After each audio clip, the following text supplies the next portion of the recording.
Hello, everyone, and welcome to Answer the Call, the podcast with myself and Croncy, where we talk Star Citizen stuff, but we also open up our Discord for you guys to call in. Think sports radio, right? Talk about a specific topic, and then people can call in and share their thoughts as well. We go back and forth. If this is your first Answer the Call, get subscribed if you're on YouTube. I've been saying this every week as much as I can. It's the only channel that I have that has 10,000 views and 3,000 subscribers. It's usually not like that. So get subscribed if you guys like the show. You guys seem to come back and watch it every week. Make sure you hit that button. It really does, really does help us. And if you want to go above and beyond, there is the join button as well. And we'd like to do super cool stuff for you guys for that stuff. For going above and beyond supporting us. So we appreciate it for the ones that have. And there's also a new Discord that's in the description, or if you're watching on Twitch, an !podcast. So if you want to join the show, that's how you're going to do it. You just pop in the green room and we'll bring you in. But as you guys can see by the title, this week was a little bit slow, but there was a couple interesting repeat title from last week. A little bit slow. A little bit. You know. I mean, the last 2 weeks are basically the same, right? Yeah. They've just been trying to make the PTU work, and it doesn't work. They're trying to shove Xenothreat and Jumptown down our throats, and nobody cares. Is like nobody cares. I feel like nobody cares about Jumptown. I certainly don't. And Xenothreat just isn't working, right?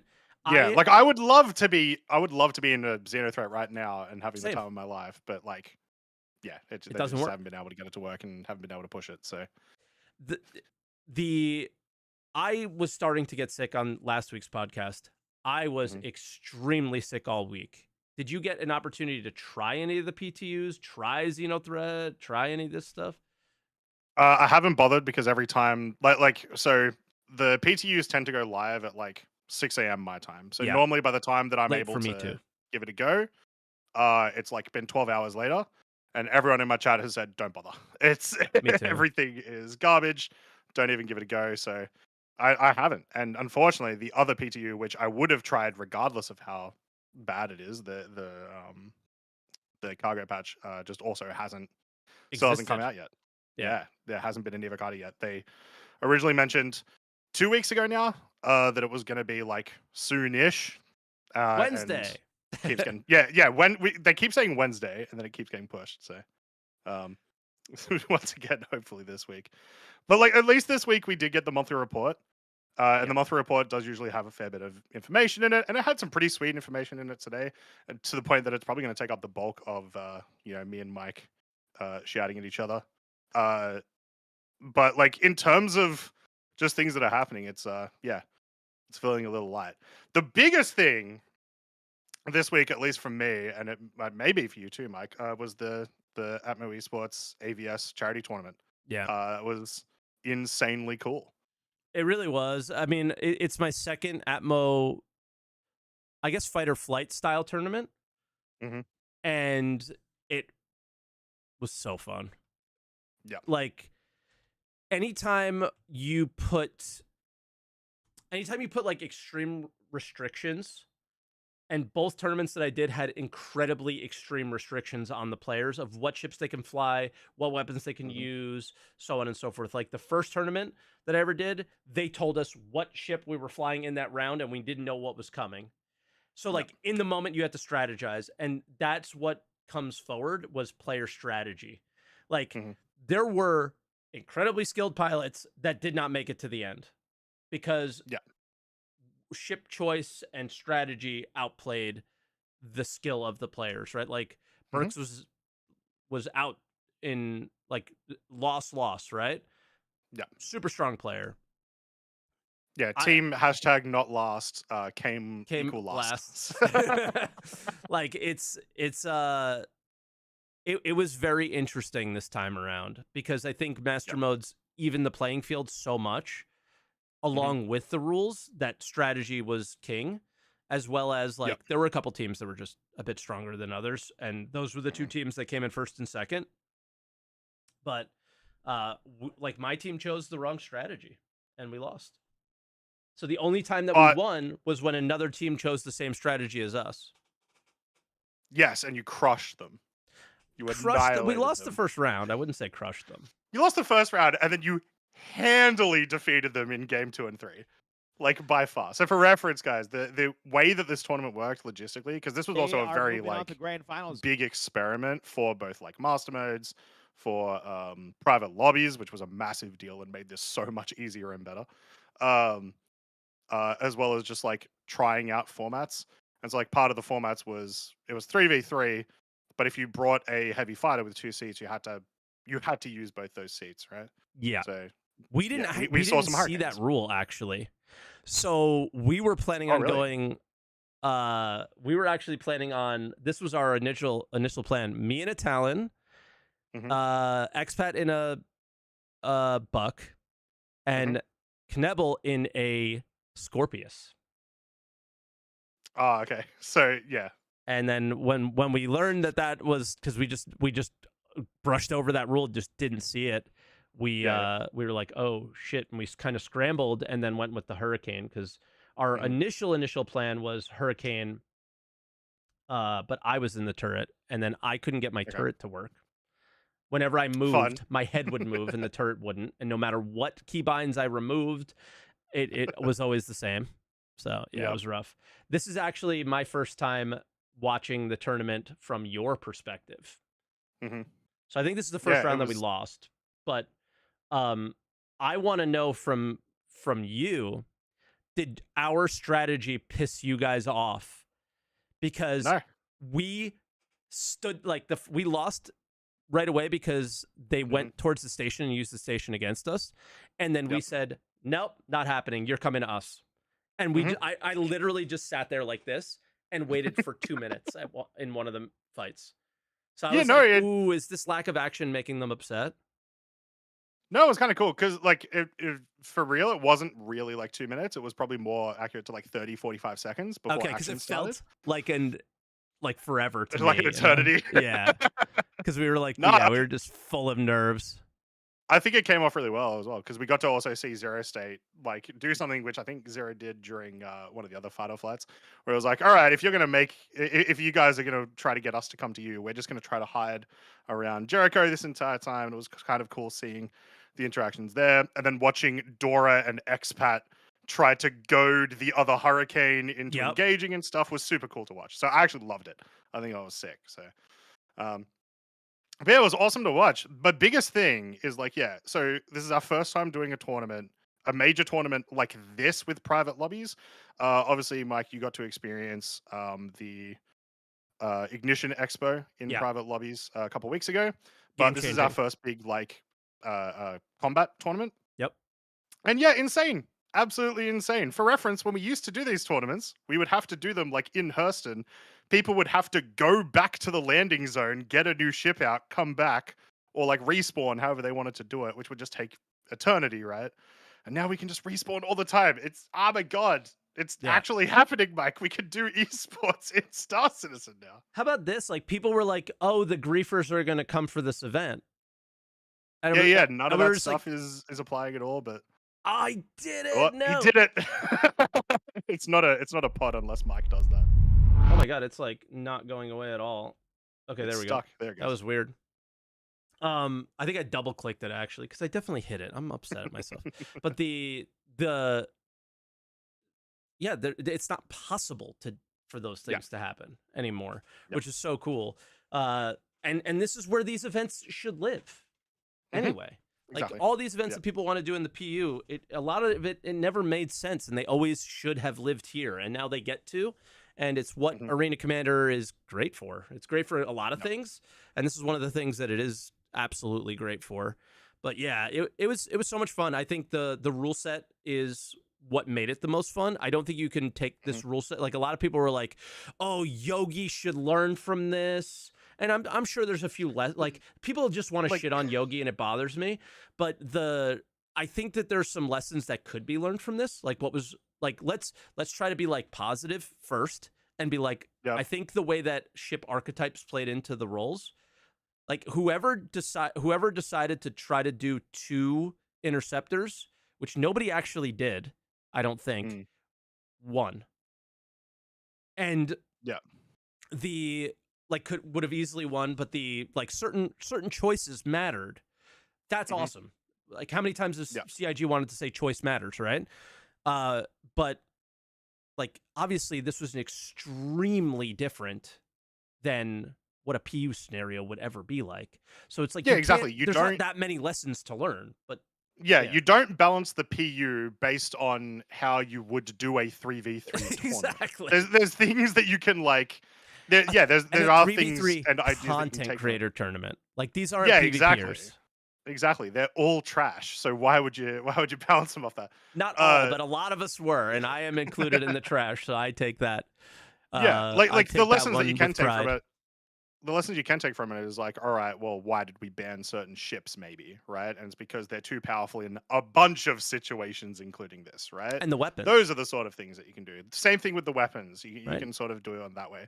But like one of the whole reasons of making your own format like this is so that you can get it even more competitive and balanced than the game even feasibly should be. So I'm just happy that we did that at all. And I don't know about you, I loved the 3v3 format. Because we've done a lot of 2v2s in the past. I prefer 2v2. You prefer 2v2? Yeah, I think it's so much more. I think it's just skill comes out more in the 2v2. I think it gets it gets a little more chaotic with 3v3, and then I think maybe because you could choose multi-crew ships, and multi-crew just proved to not be as good.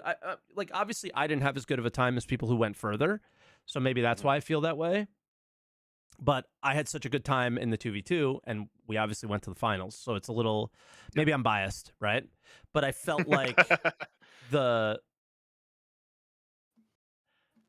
felt like it was two 1v1s. Yep. In 2v2, which was kind of cool. But but this is more of a crew, kind of like a real fight. Exactly. But that's kind of why I like it, right? And I like the idea as well. Right. Like if you're in triple fighter 3v3, then you also get into situations where like in your hurricane matchups, you get to switch targets, but it's also like if one person gets eliminated, it's not game over. Whereas like in a 2v2, it's game over most of the time. Yeah. So there's a little bit of leeway there. It has made me want to think though. I do really want to try doing something like this in a 5v5, but with even further restrictions, Mike, where it's specific roles as well. So you say like you got one snub, one light fighter, one heavy fighter with gunner. And then you see how that can sort of evolve in the format. So that would be sick.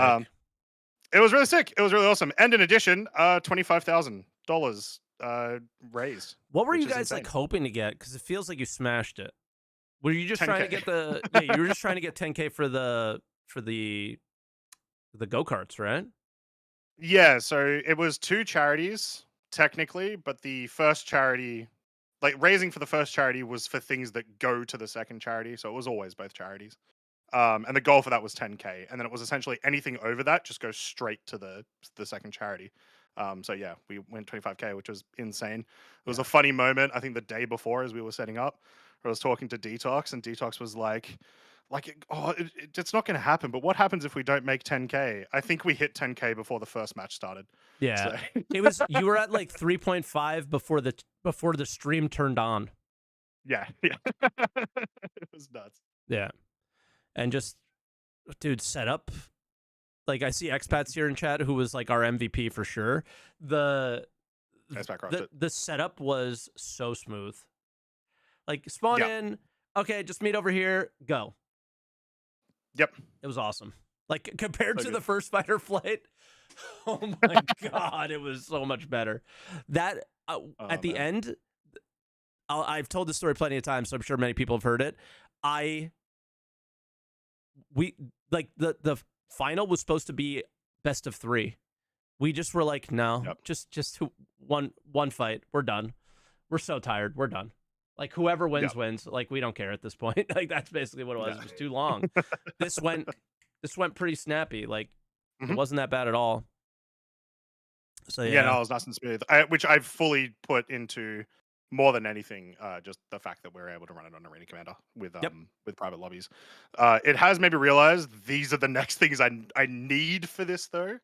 Which please Duncan. Oh yeah, he's here. I'm just talking to you. Please spectator mode. Yeah. ASAP. My God. Because then you don't need the other yeah. ships in there. Because I'm telling you, I had to Exactly. tell one of them Yeah. to turn their ship off because I was targeting them. They were Yeah, like yeah, in the way. yeah. It was so annoying. Slightly kind of funnily related. Did you see what happened with Bog and Ollie? No. Oh, So they yeah, were they on the shot at same each other, right? Yeah, they're on the same team, and we're watching the playthrough, and Ollie is just like absolutely spamming shots into Bog. Yep. For like a solid like 30 seconds too. Yep. I lost to that team, by the way. That's the team that knocked me out, guys. Woofed. Yeah. Yep. So that was pretty crazy. But yeah, I'd love to see a spectator mode. I would love to see the ability for, as a spectator, to see like hull health of ships, their boost meters, their speed, where their shields are at, just sort of the general like Data. how solid is this ship going? Yeah, because that would just even skyrocket this stuff further. And one of the biggest things for me as well is like it was genuinely really entertaining to watch those dogfights. So it was a huge deal for me. I was dead, wanted to go to sleep, and I watched the whole tourney. Hell yeah! Like I was done, and I watched the whole thing. It was actually entertaining. So yeah. Yeah. But you want to maybe move on to monthly report, and yeah, let's do it. I'm gonna need your help a little bit on this one because I'm usually like locked into all the things that happened, but since I've had such a rough week, I am not as locked in. And like, man, I have to make weekend review.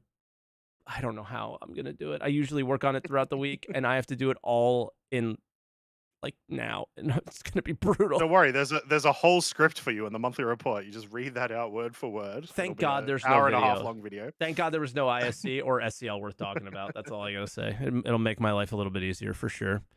Yeah. But I don't know. So first big thing I noticed that's always like the biggest thing that everyone tries to check first is with ships.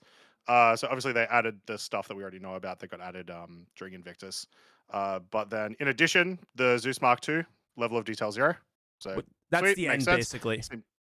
Pretty much, yeah. It's level of detail 0, and then like SFX, I think, and destruction. Possibly, I think. But either way, it's certainly on time for what like they said that the because Invictus ES or not was going to come out with 4.0. Not Invictus. It's IAE. IAE is when these are coming out, or IAE is the Polaris. I forgot. 4.0 for the ES. Okay, yeah, whatever that means, we'll see. It's hard to tell right now. Regardless, I think it will be ready by November. You know what I mean? Like it sounds like they're you would hope. made great work on that. But then in addition, we got 3 more ships entering White Box, 3 unnamed ships. So plenty of things still to come. The important thing to remember there, though, is if things are going to White Box, that means they're not going to come out in concept.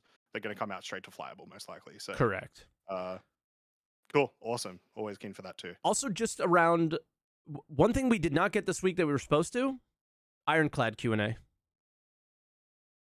Was that supposed to come this week? Yeah. It was not. It was not in this week in Star Citizen, but there was a post from a community manager saying that it would. I think, or did they say soon? They might have said it's the fucking soon comment or something. Is it still? I imagine it's still available. The Ironclad, right? I hope so. Or I haven't sale finished. I really hope not, because I haven't got one yet, because I don't know. Yeah. Yeah, as much as I disagree with people that it definitely that people keep saying that it has an open top, enough people want to know if that is the case that it definitely needs to be talked about soon. Yeah, I mean, if it doesn't have an open top, I still think it would be weird. But before we move on, I noticed one of the things that stuck out to me. I want to. It's a stick out thing, but they're still very vague about it. They mentioned our team completed high poly phase for the 2 specialist armors and continue updating the utility armor. So specialist and utility are 2 different things. Yep. They were mentioned at CitizenCon, and they didn't really say what specialist or what utility was. Yeah, but there's sort of assumptions that we made, like there's likely probably going to be like a recon specialist type thing maybe, or like like a sniper special or something. Utility, I imagine, is going to be probably your mining suits or your salvage suits, those sort of variants. But then also, yeah, a new heavy specialist armor began development too. I wonder if that's going to be another, because the fancy armor that everyone's been getting this patch is heavy armor. I wonder if it's just going to be more of that, where it's just like, hey, we're just going to have a specialist armor that just is 19 different slots for your ammo. I don't even think that's specialist either. That's just of the legendary. Because there's like vertical and horizontal progression now with the armor is what they want to do. But so that's like more horizontal, I think. Possibly. And then this is vertical. I don't remember which is which, but let's go to you, posted in Twitch chat, what Nico had said about the Ironclad thing. And they said, you can expect a Q&A Drake Ironclad comlink to be published in the next few weeks. And that was last week. So there you go. Okay. So I was expecting it this week, but I guess I was wrong on that one. So thank you. Let's go for that. Yeah. But yeah, this is something that always sticks out to me because this is them making the game. Like doing the things that I'm always crying that they should do. So that's why that kind of stuff sticks out to me because I think it's super important. Yeah. There's a quick nod to essentially Maelstrom in the AI tech section where they're just talking about NPCs being able to understand when their cover is destroyed. Yeah. Which, like, yeah, cool. It's one of those things where it's like they haven't talked much about Maelstrom really. They just keep using that word and just saying like destroyable things. Yeah. But so awesome, cool, sweet. AI knowing where they can hide and whatnot is always good. I will say almost the entire core gameplay section is talking about a ton of stuff that is looking at 4.0. So I was so confused in this. The scanning I really struggled understanding. I still don't quite understand what they're going for here. As in like the radar and stuff? Yeah, just their explanation of it. I just don't really get it. Is it like the old scanning that we had before, or is it... And just like the way they described it, I was confused, personally. Sure, I mean, I imagine something that will... Like, that hasn't been put on the 4.0 list yet, has it? I don't think it has. When they did it on... Yeah, so I imagine we'll get a bit more on that soon, but... Yeah, I mean, it's probably something that they've also changed since last year anyway. But some of the bigger stuff, charge and drain getting a big mention here. Yep, charge and drain distortion damage from ship components. Also mentioned later that, a little bit earlier, they're talking about batteries, the multi-tool. Interestingly enough, the multi-tool refactor, I remember, Mike, a couple of weeks ago, you mentioned that might be the military tool. It doesn't sound like it's that, but it does sound like a much better multi-tool where instead of constantly switching between modes and stuff, it's as simple as left click, right click. Sweet. Cool. I wouldn't thumbs that up too hard. How do you ADS? Yeah. The right click part is weird. Put it on 2 clicks, but not left click and right click. That's all. Okay, yeah, I missed that. Yeah. That's weird. Right? Because like you do ADS with these things a lot. In salvage, you do it. In mining, you do it. In tractor beam, you do it. It's like, what are we doing here? I mean, I know like aiming down sights in a lot of games is middle mouse button. So maybe that's where they're going to go with this, is try to go down that route. But I do not like that idea at all. I like it on right click personally. It's definitely, I'll move it there. Mostly on right click anyway with most games. I'll move it there and I'll put the other button somewhere else. I'll change it. But default, I was like, wait, I thought the same thing too. I was like, oh, I love that idea. And then someone in my chat goes, how do we aim down sights? And I was like, I had the exact same reaction as you. I was like, oh, shit. Oh, yeah, right. Oh, shit. Well, what do we do now? I don't know. So, yeah, I'm just going to rebind it. But I don't like that default at all, personally. But love the idea of battery consumption. Yep. Yeah. The endless being able to tractor stuff, you know, I like having consumables. Because I think consumables is a good way of creating friction for players in the game. Because then it also, as well as bringing people leads together. towards also like crafting and stuff, because presumably you have to make those consumables. Exactly. Another big one, once again, like this entire section, like everyone should read because it's just all stuff about really 4.0 mostly. But the big one that I saw was the jump drive failure events. So this is presumably when you're doing a jump between Stanton and Pyro or wherever else, when you maybe accidentally like scratch the side of the wormhole, or maybe someone's shooting you from inside the wormhole and you take damage. But either way, it actually, disabling you and taking you out of the jump. Now, I still want to know where it puts you because it just says you will be forced out of the tunnel, which correctly aligns with the exit point in the destination star system. Okay, I can But help where with that. are you? I have a logical guess. Okay. So there was a bug in the initial Evocati jump point test. So the location of the Stanton jump point is at the bottom. The Stanton jump point to Pyro is at the bottom center of the system, like on its initial look, right? If we were looking top down at it. Where you come out in Pyro is at the top right. Okay. In the playtest, when we went through the jump point, we were in the location of the jump point in Stanton, but we were in Pyro. So we didn't move. We just switched systems, but we never moved to that top right where we should be. So we didn't connect from jump point to jump point. We connected from the location in Stanton to the same location in Pyro.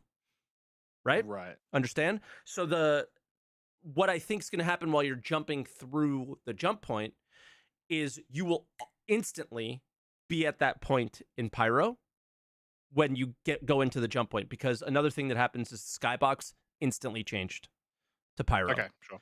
Yep. So during your time of travel, you will be traveling from that location to where you're supposed to be. And if you get knocked out, that's where you're going to fall out in your point travel to where you're supposed to be. That's my guess. You know what I mean? Yeah, but like, so when you say that, do you mean like you're going to drop out, but you'll still be in Pyro? Yes. Okay, yeah, cool. You'll have to I'm okay with that. Like, I'm okay with it dropping you in a random spot. Yes. Because like if they dropped you in between the think. systems. Yeah, if they dropped you fully in between the systems, it's like sick. This is going to take me 8 years to quantum drive. No. To Pyro. Because you will instantly be in Pyro the moment you take the jump. But cool, yeah. So yeah, the moment you get there, and then whenever you take, I think it'll be a straight line from the Stanton Pyro location that doesn't exist, and then while you're traveling, you will be going to where you should be. And then if you fall out at the very end, you might be very close to it in the system. If you fall out in the very beginning, you might be very far from it. That's my guess. Yeah, cool. That'd be that'd be a I think it's a logical guess. Mechanic, I think. Yeah, given all that I know from the first playtest and the bugged mechanics, I think that's likely what it would be. Yep.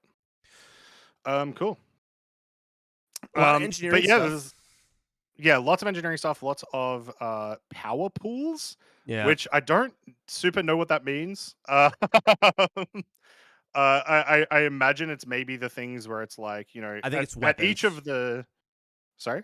I think it's like weapons, shields, engines. Yeah, which they do seem to be connected sort of to each of the what are they called? Relays? Like when one relay goes down, it does seem like the weapons around that tend to go off.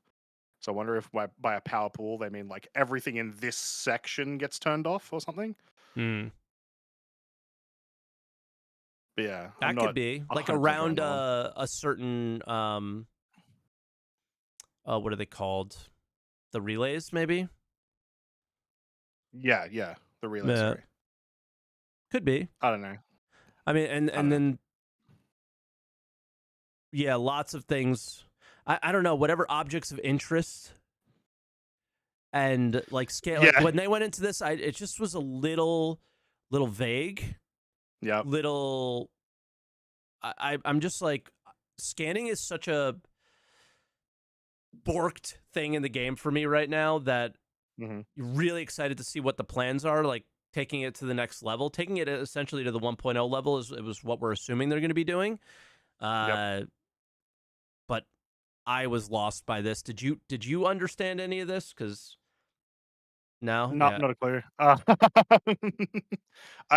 It could just be things as simple as like literally special mission items and stuff, because the way that it's talked about is that they will have like it says special scan highlight. To me in my brain that says if I go to a location and I need to do a scan to find a special envelope or something for a mission, that will come up separately, and the mission designers need that for that, right? So yeah. I don't know. The that would track. obvious, I don't know. the only Yeah. obvious is like if an object is occluded, it would show like one way, and if something was Mm. obstructed or something, like they always talked about wanting to do that, is like have scans be obstructed by things. But yeah, I think we're just gonna need to see this a lot closer, get an ISC and an SCL after it to really understand what it's all Yeah. about. But the big positive, FPS radar looks like it's coming to AC. Yep. Experimental mode sounds like it's going to be 4.0, so Yeah. we're not going to get it anytime soon, unfortunately. Well, it depends what your definition of soon is, but Yeah. yeah. So that also means technically not a 4.0 feature. Maybe. Once again, it's worded vague enough that we could get the experimental mode before 4.0, and then it could release with 4.0. Yeah. Yeah. The other thing, like just because we're on the Arena Commander Horde mode, Yep. looks like it's moving along. I know they teased that at SCL. It looks like they like it and want to do it. They fixed my Gravlev race leaderboard, so my fastest lap time in the world still exists. Thank you very much. Damn, I have to get back on that then. I don't think you could beat it. I don't know what I got. Nobody's within 2 seconds of it. This one's weird because the ship's broken. I just got incredibly lucky. I have never gotten close to that lap time again. I just got lucky, guys. The hacks installed themselves. Yes. It's been hacks. It hasn't been like I have more hours on that track than anybody on planet Earth. Never skill. Outside of Moldan. Yeah, then when the Nox is fixed, people will beat it by 5 seconds. So it is fixed apparently. Apparently, it like how we confirm the fix is I went into Free Flight and been like, yeah, this feels okay, but I'm never really gonna know until I go onto Cleo Islands with the Nox and be like, yeah, and be like, am I at 28 seconds? Then yes, then I'll know. Yep. But yeah. So continuing a little bit further down. No one cares about continuing a little further down for us. In interactables is something that's relevant. Are we gonna skip this? 323. I guess that is important. That's true. But okay, I have a problem with this image. First off, I actually like the UI in general. Yeah. In general, I like the UI. But it is literally it's a mirrored image. Yeah. And so I don't understand what's happening. Like we have the same two items selected in like both halves of the picture. Yep. We have capacity 500 of 1,000 SCU in both halves of the picture. What does this mean? Like it doesn't give us any idea on how this works. But of course, what it means is later. It looks a lot better than the trash that they showed us on ISC. That's true. Yep. Because what was on ISC was like really rough. So this is like artists came and did some stuff to it. So that's good. Like they're making progress towards a not very tier 0 implementation here, at least. That's how I looked at this. So that's like the taste of cargo. I think we're getting a much better taste and teaser of the things that we're going to be interacting with, right? We have icons that are very understandable and readable. I'm not 100% sure what this is. People are guessing that this is like a split button. Like the 1 out of 10. And the X5 is like, there's 10 of these things. There's 50 of these things. But then unless X5, it's a bug and it's literally just 10, got 1 of 10 ammo or something. But yeah, and that's true. The only thing that's 1 out of 10 is on the guns, not on anything else. We don't know what this thing is. So it is interesting. Yep. And they're not mirrored because this has the expanded. Well, they're mirrored everywhere except for those that top bar. Yeah. those icons. Everything else is exactly. Yeah. So it's yeah, it's just hard to figure out exactly what's going on in the photo, but at the very least, I mean, that's probably not the point of it. They're probably not trying to show us this is how you do it. It's just, hey, look, we made it prettier. Yeah. My takeaway is just Yeah. pretty much that is it looks more easy to use. Yep, fits a lot more with the current aesthetic as well.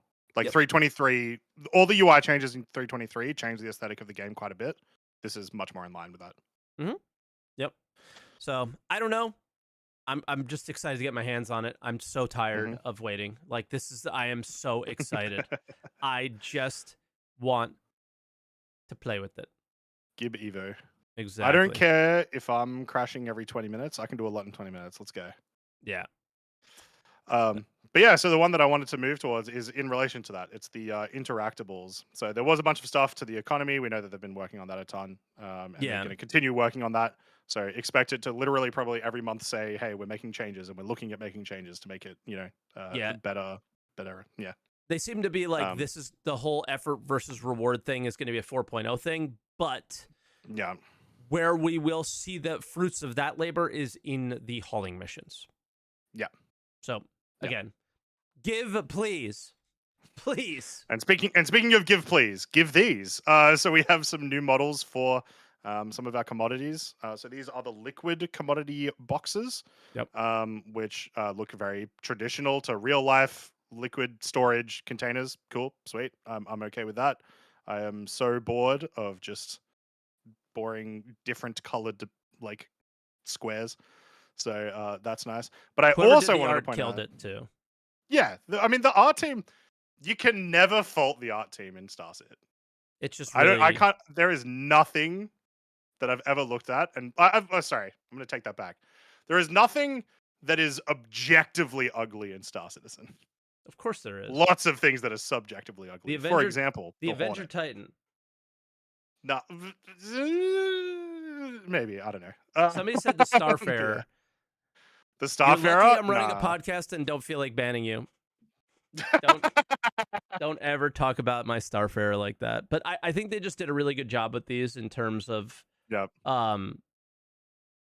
looking very current, so believable, but futuristic.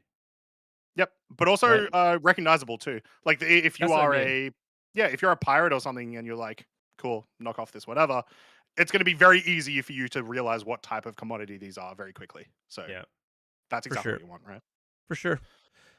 Yeah, the thing I was going to say, the destructible generator. Yeah, so in the pyro playtest, we had one of our first destructible missions where you got to go and blow up some servers. These, I imagine, are going to be using the same tech as that, just some more advanced ways of doing them. But the fact that they are themselves generators is really interesting because I wonder what sort of implications that could have to a mission. Resource network. Yeah, resource network. Go to a bunker or not a bunker. Bunkers are cringe, but go to like a settlement or something. Maybe it actually literally knocks out the lights. That's what I would love to see. But yeah, just some more missions coming along, which is good. Yeah. Before we move on, just because we're still, for the first time ever since starting the podcast, we're kind of low on callers. So if you guys do want to chat about anything we're discussing today, just anything in general that's on your mind, this is one of the only times, because I think once we get back into the swing of SCL and things like that, it's going to be a lot harder to just have the calls open to whatever you guys want to talk about. Anything you want to talk about in SC, jump in this week, because we're finally able to be a little bit more open with the calls. So, and it'll probably be the last quiet week for a while if we get cargo this week. Yeah, if we get cargo, forget it. That's all That's all me and Croncy are going to be talking about. There's not going to be anything else. You're not going to be allowed to switch. So it's !podcast in the Twitch chat, and Croncy's got it pinned on YouTube. So if you guys want to join in and chat with us, that's going to be the best place to do it. Yep. The only other one, because a lot of the next section sort of cover some things that we've been mentioning, like the charge and drain, but in regards to missions, the things that we've talked about before with like server meshing in the mission system refactor. Probably one of the biggest things of this entire monthly report. I'm trying to find it now because everyone lost their mind about it, and I was one of them, and somehow I've forgotten what it was. It was trade. It was player trade. Where is that? They mentioned trade between players for 4.0. Really? Yes. Chat, help. I missed it. Help! I'm just going to type it in. I know it's Control F is later your on. friend. That is there. You go. Oh, here we go. Online technology. Yeah. So yeah, online tech looking at additional 4.0 features, mission system refactor, market system refactor, and the player trade feature in support of server meshing. We don't have a player trade feature right now. We have a player money trade, and that's it. So, like, this is huge. This is massive. This is going to change the game completely if it happens. Yeah, like yeah. I think it could just be read like a million ways too. That's the dude. What do they mean? I'm hoping that they mean like an actual. Me too. A proper traded, a proper trade window. I imagine it's not, like we're not going to be getting an auction house yet. I hope one day. No way. I mean, that, but we're not going to be getting something like that. But if we can just at the very least get like the inventory system, and then in the center, I give this, you give this, and then it swaps. You know, like that. That's all I need for that to be in a really good spot. I need a marketplace. I would rather them do marketplace before this, but I'm not going to complain if we get this. That's for sure. I feel like if we got marketplace, like issues wise, marketplace would just ruin people's lives. Which is why we think of all of the items that would get like complete just lost, just would disappear from the game if you put them like in the marketplace or something. Yeah, I mean, I think that's why we need it earlier. There's so many like silly edge cases that would need to be ironed out. Like you should not be able to put like hanger blocked items on the marketplace, things like that, right?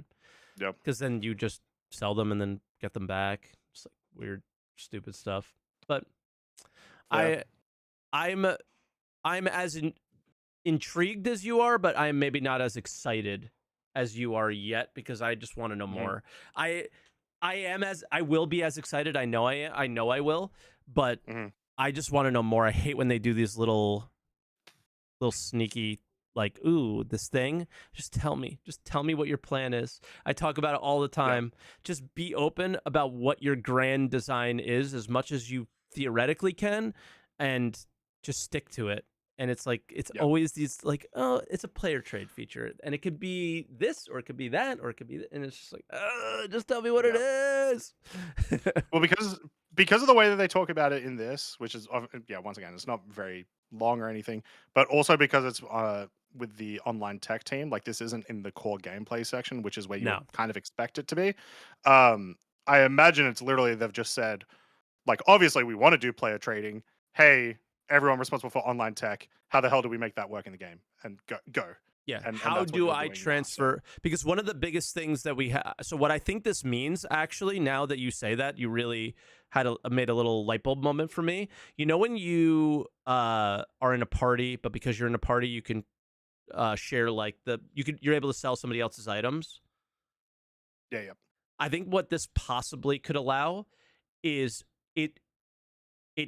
it transfers the ownership.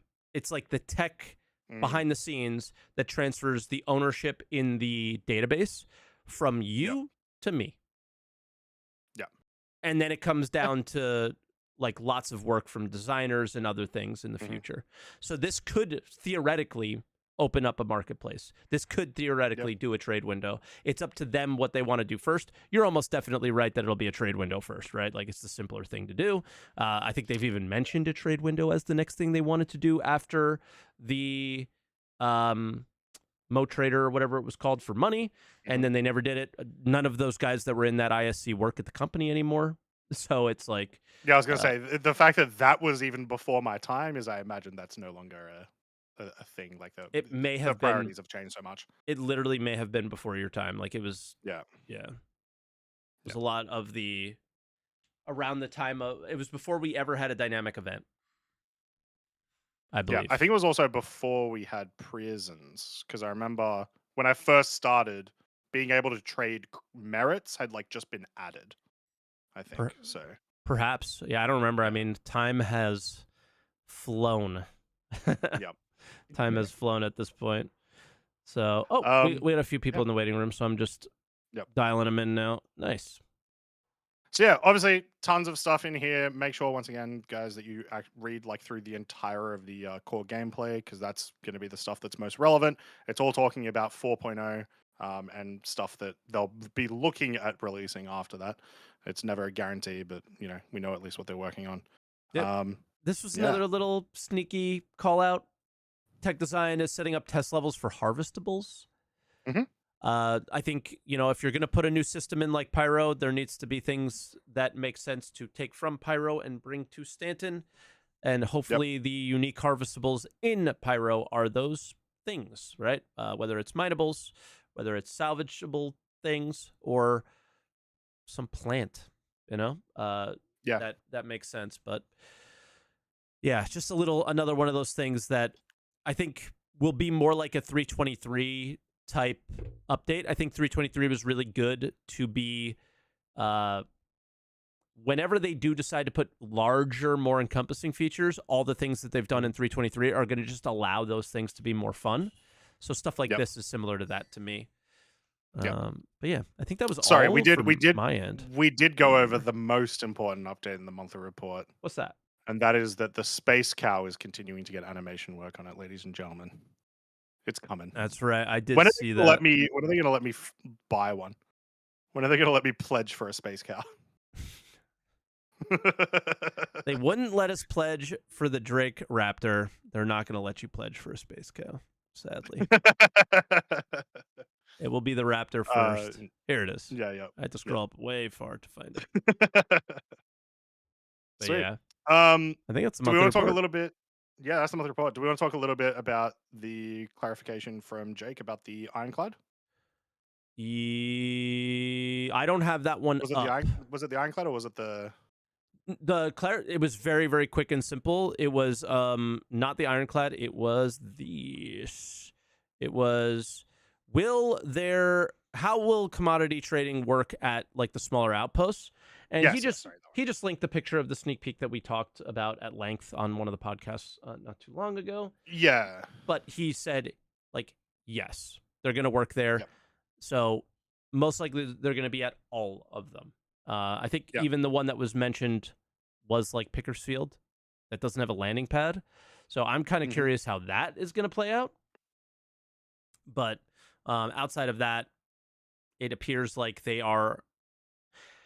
It's not sounding like the cargo thing is going to be tier 0, but it's not sounding as super tier 0, right? Yep. Like, oh, well, we have cargo, but like you're not going to be able to trade from these smaller outposts because we don't have all the freight elevator. Like, I don't think that's what's holding it back. Because again, we believe that there was a cargo update in Evo, but just only the first person that ever logged in was the one who got the elevator, and nobody else got it. So it's been whatever trying to fix that probably, and not actually build the features out. I've heard concerns from people about like, well, what happens with like your cargo in those locations? If they have freight elevators, you will probably be able to have personal cargo there. I would imagine that there's going to be a one of those terminals is probably going to be at one of each of those locations as well. So I wouldn't be super concerned about that necessarily, but it is going to be one of the first things I check out in Evocati to see if that is the case. I'm still curious, like how it's going to be trolling Empire there. It'll be funny. But all right, we'll see. Shall we take a question? Yes, let's do it. All right. So there's a couple of ones that I've seen that I want to go through, but let's just start with this one from Nostalgic Ham. Is there any talk on additional resource gathering, or if not, enhanced mining / salvage? For example, some kind of element harvester, gas, water, star juice, I don't know what that is, or a vehicle that when you salvage a ship instead of RMC, you get components and other rare crafting items for base building and whatnot. And if it isn't a consideration, then perhaps expanding on current industrial loops. Asteroid mining with actual deployable platforms, deep core mining on planets, more value for precious commodities such as aphrodite and genolite. There is no way everything we are resourcing, gathering right now is the end. There's just no shot. Everything I feel like he mentioned can be on the table. Yeah, exactly. And it would be genuinely surprising to me if we didn't have if we didn't have all of those things, honestly. Like, salvaging is still very basic right now. It's just 2 commodities, right? You can expand upon it, of course, by saying that you get to salvage like modules and stuff. But I imagine that that'll probably expand. Mining will almost certainly expand once we get refining, although that may just be it. It may just go sort of that way rather than increasing the different materials. It may just become more complex at the next step. I mean, I think we already know we're getting new materials in pyro. That's true, actually. Yeah, we're getting ice and 2 silicon. Other things. Yeah.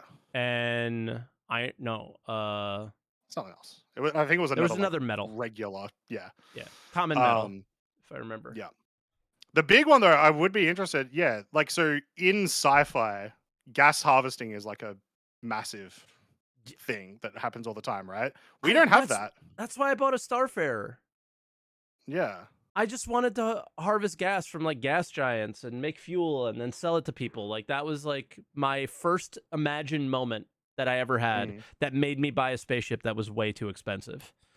was that kind of like gas harvesting thing. What the heck?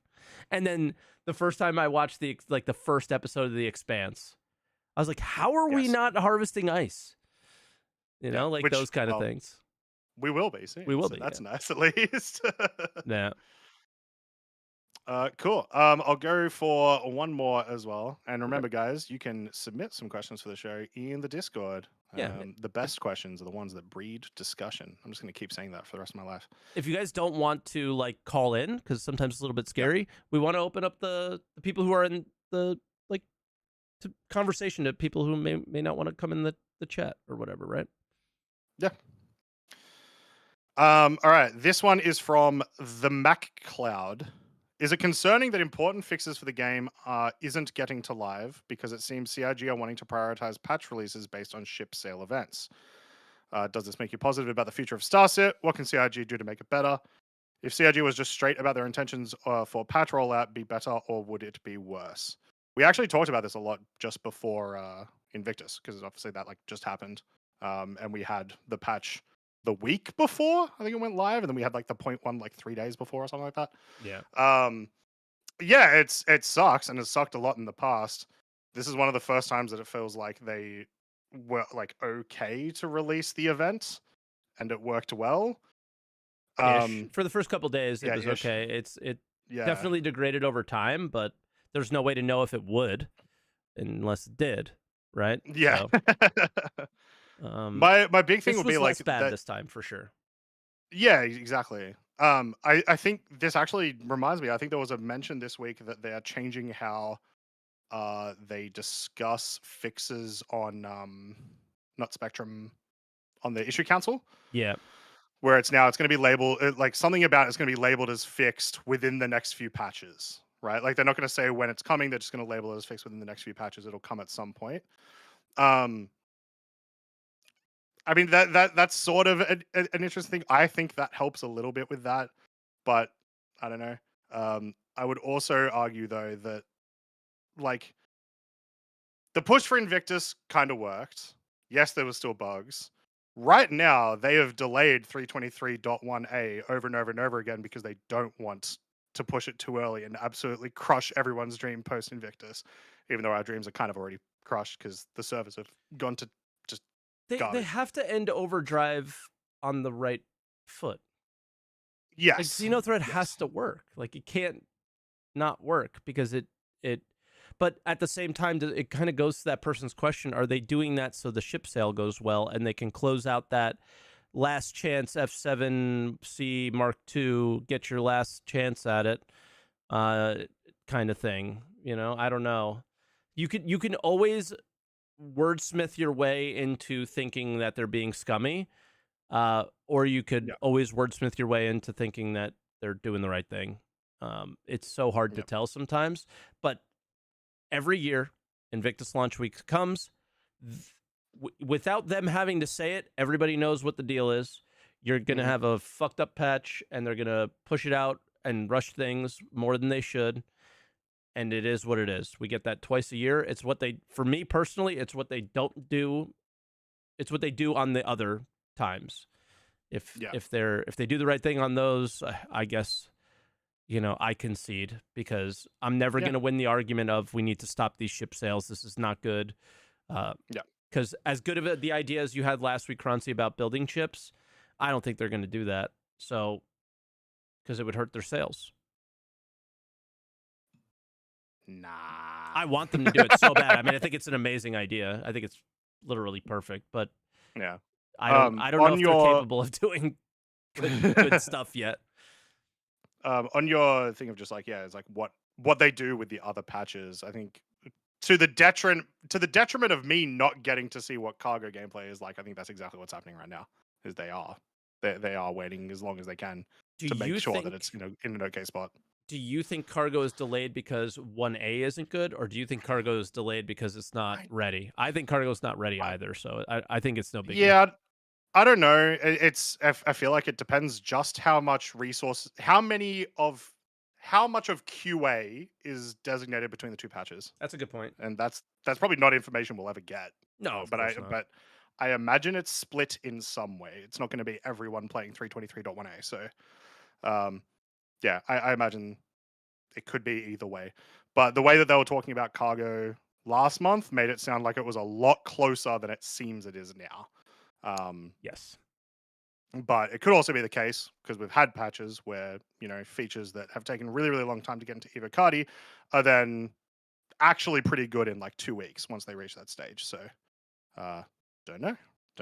Yeah, fingers crossed. Yeah.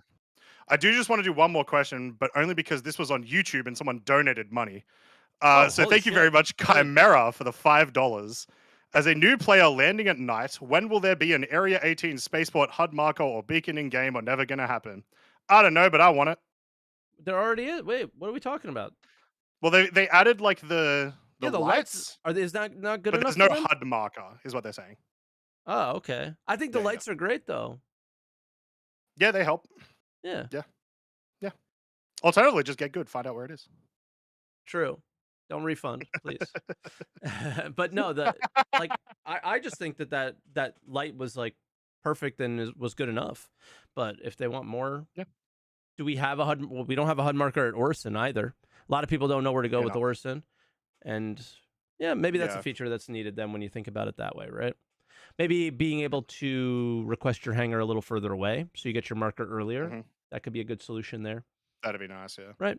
Yeah, so there's things they could do. It's definitely one of those things where it's like we've played the game so much that we know where all these locations are. This is a question for, well, like if it's needed is a question for super new players. Yep. So if you're a super new player and you haven't been able to find it, let us know, because that's maybe that's a relevant thing that CRG need to do. Yeah. Cool. With that, shall we go to callers? I think we can. And then we got one last one. I think that's probably where we'll cut it off, because 4 callers is pretty good. And since we're going to keep it kind of open, the calls might go a little bit longer. So our first caller is the BearDrew. Hello. How you doing, BearDrew? Hello. Can you hear me? We hear you great. Yep. Good stuff. How's it going, guys? Pretty good. What would you like to talk about Why today? Is the first caller always like Australian? I don't get it. I'm not Australian. That's not Australian? Get out of here. Wow. Come on. Wow, I'm serious. I'm from New Zealand. Come on. Oh, close. Same thing for us, yeah. No, I'm joking. I'm from the UK. You're from the UK? Yeah. Just listen more. Wow, you sound so Australian to me. That's crazy. I'm pretty good with this stuff. Yeah, I'm usually not this bad. Maybe it's just anyone east of you sounds the furthest east. I don't know. No, for my wife, yes.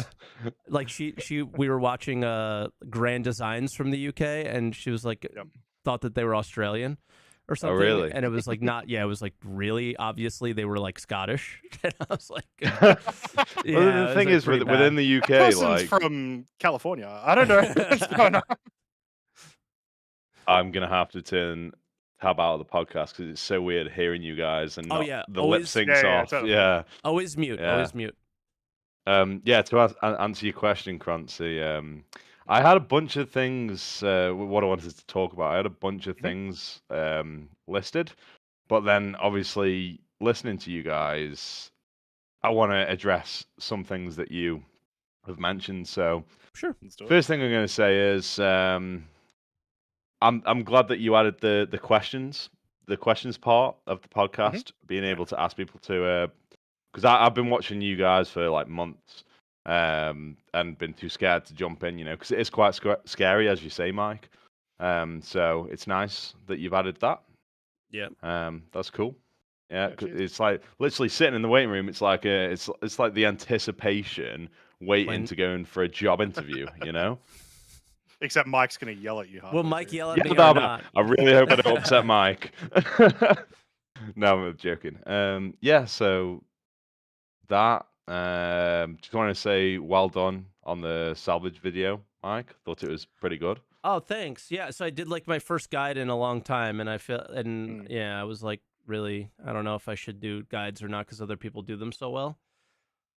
Well, I was going to say to you actually, like, if you enjoy doing them, you should do them because I think it was very good. I think it was very easy to understand.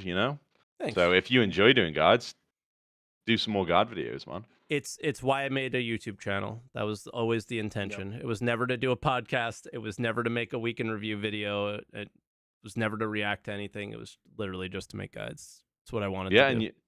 Yeah, and you enjoy it now? Did you enjoy the one you did? I enjoyed making that. Yeah, it was. I don't want to do like big ones because I think it's so much effort that I wouldn't enjoy it. But like the small ones, like, hey, this is what's going on. This little thing. In case you didn't know, those kind of guides. Yeah. Yeah. A lot of people don't know about the panels because they were in the past and then they were removed and have come back, right? Yeah. Yeah. Yeah. It was good. It was good. Thanks. Yeah. So I've been playing. I've owned the game since 2015. So I can't remember. I think it was after it was just the hangar thing when I played. There was a few different places. There was Port Olisar and a few different places you could fly around. 2015 had 2.0. Was that okay? Right, yeah. So there was a few different points of interest you could quantum travel to. Yeah.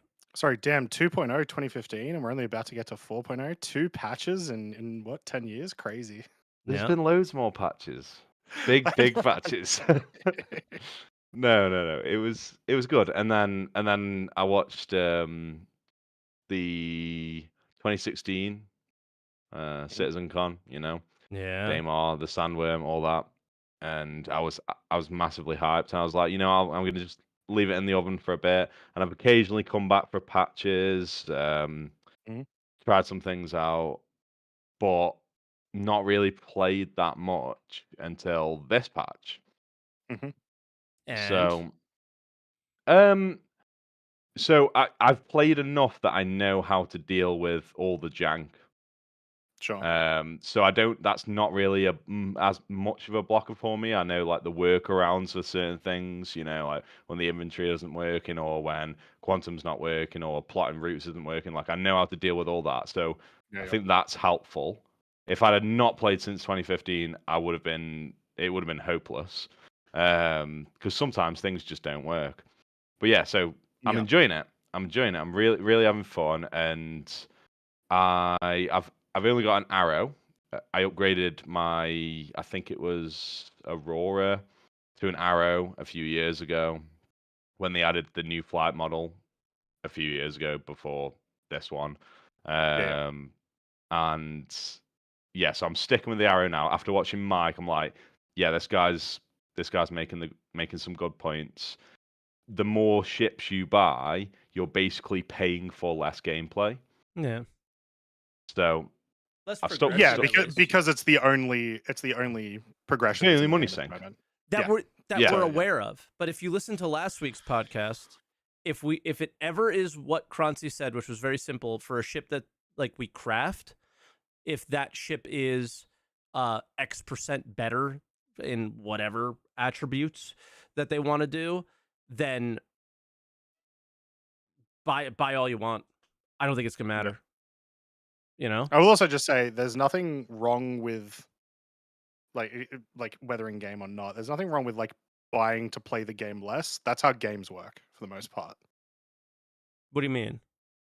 You want to finish the game. Now, obviously, this is an MMO, so you don't want to finish. But like, think about it in terms of like other MMOs. You know, people level up to full so that they then don't have to play for as long, so they can just do their dailies, they can just do their weeklies, whatever. That's all I'm saying. Is like, I not the pay to win section, just the like, because the only thing progression in the game is ships. That's still fine to buy those ships. It's just like, as long as there is game to play, like exactly. Yeah, like yes. I've been very much of, there are ways to survive through their current funding model, and I think they've realized it too, the way they have it. Again, we've talked about this before. They said they were never going to do crafting. I think they realized that crafting was the only way to survive this this funding model. Like, I was going to say mistake, but it's clearly not a mistake. I mean, look at what we ended up with. I think mistake would be like the wrong word to use. I fully expect after they said that, someone was just like someone big in the company was just like, what? What do you mean we're not doing like the main thing that MMOs do? Yeah, I on our old podcast Redacted, I literally got into fights with people because anything Chris Roberts said at the time was he was God.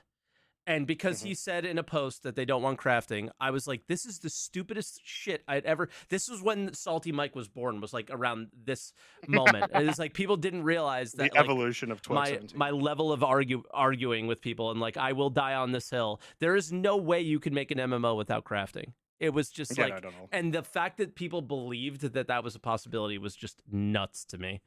But Drew, go ahead. I'm sorry. No, it's okay. Yeah, so I'm glad you brought. Did you bring Eve up then, or have I brought Eve up today? No, not yet. But I was hoping to avoid it. Today. Yeah, I was trying to be a good boy. No, so I played not a lot of Eve, but a decent amount of Eve. I've joined a few of the bigger corps, which are part of bigger alliances. You know, like Test, for example. And the thing about Star Citizen is, right, I've been enjoying grinding towards, because I only have an arrow, I've been enjoying grinding towards getting a bigger and better ship. So I was renting a cutlass and renting a rock, and I accumulated enough money through gem mining to buy myself a cutlass. Now I can do a few things with that ship. That's great, right? But if that cutlass gets blown up, then I have it back, right? Whereas in Eve, I agree with what you're saying about the crafting. So I've never done any crafting in Eve, but somebody does. But somebody does, and all the ships I buy are a direct result of somebody going out and mining those resources, selling them at wherever it is they're selling. I can't remember the stations. Cheetah. Yeah, good old Cheetah. Yeah, Cheetah, that's the main trade hub, isn't it? So they're selling those resources to the manufacturers who are building the ships that I then go and buy, right? And the money sink is you buy a shit ton of Atrons, right? And then you just fire the Atrons at the enemy like they're ammunition. And that's the money sink. And yeah, you can pay for insurance, but you don't. What's an Atron? Is this an Eve reference that I'm not aware of? That's Atron's like a starter ship. Okay. Yeah, it's an early starter ship, and then you work your way up from there. Okay. But instead of like having a ship and then building enough money to buy in a bigger ship, and then using that ship to build up enough money to buy a bigger ship, instead you buy a load of Atrons, and then you go and have fun playing the game, doing like PvP or whatever, and then in the downtime you're doing like you're ratting or you're mining or you're doing some exploration, and you use that to buy yourself some bigger ships. But no matter what ship you buy, you can get the highest package of insurance for that ship. When that ship gets blown up, you lose that ship, and you just get a percentage of the value of that ship and its components back. I insured my first ship recently, so I saw their insurance system. Yeah. It's pretty cool. Are you playing? Are you in a? Are you in No. corp, I am so early, like, because I'm only 2 weeks in, and I did not play it all this week because I was so sick.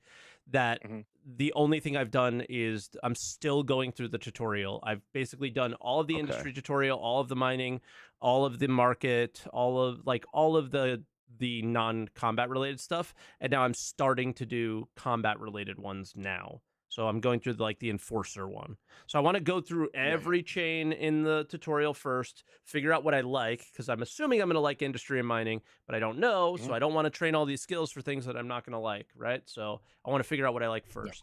And I'm taking it really slow. I'm not listening to anybody's advice. I am just taking it in and experiencing the game. If I hit a wall, I'll ask somebody or I'll watch a YouTube video. Because immediately when people heard I was playing Eve, like all of my friends were like, "Oh yeah, let's play Eve," and then they all started playing Eve. But I knew what was going to happen. It was going to be like, "Okay, we're doing this, so you bring this ship and you do that." And I was like, "I don't want any of that shit, man. I want to experience this game. If it's so fucking good and you guys think it's so great, I want to see it for myself. You know, I don't want to be hand walked through it." Spot on there, right? That's the mistake I made with Eve. I went and played with a bunch of people that knew way more than me, and I went and joined this corporation that operated from out of nullsec. And I just went over there without knowing like most of the basic mechanics. So I think you're doing the right thing there, and that's what I'm trying to do now with Star Citizen. So I know the best way to make money is to just grind to get a vulture and then just salvage. But it's like, for now, but it'll always change. For now. Obviously, you had the right ship to grind maybe 2-3 years ago, right? Just do bounties over and over and over again in an arrow. Yeah, and I just the arrow, yeah. Not so much now, but I want to experience all of the different content that's in the game, regardless of how much money it's going to give me, because there's only so much content. So why would I just limit myself to salvage? So I do want to just make one interesting point, because you talked a bunch there about like insurance in Eve. And it is so inherently different to Star Citizen, and presumably the way it's going to work in the future, in just that, like, because when you buy a ship in Eve and you even insure it, you are still losing money like 100% on that ship if it explodes. Right? It's just a lesson. You still lose a percentage. Yeah. Exactly right. And then on T2 ships, it's even worse. Massive. So, Mike, I don't know. Like, if you insure a tier 2 ship, they may cost $1 billion. The highest level insurance might give you like 30 million back, right? So, as in, like, the ship might cost $1 billion, but you're going to get like practically nothing back. And obviously, those are the better ships. Yeah. Because you can buy ships in Star Citizen, and because there is a mechanic called insurance that we still know nothing really about, but we know that you will never be able to like truly lose your pledges in some fashion, whatever that looks like may be different. It changes the entire way that the sandbox works. Yeah. Because that money is sort of constantly being refreshed through ships exploding in Eve, and that just doesn't happen in Star Citizen. So we need something like that isn't ships, because they can't do it with ships. It's too late. No, it can't happen. And so that's sort of what I'm hoping ends up happening with any crafted materials, any sort of like rep materials, our homes.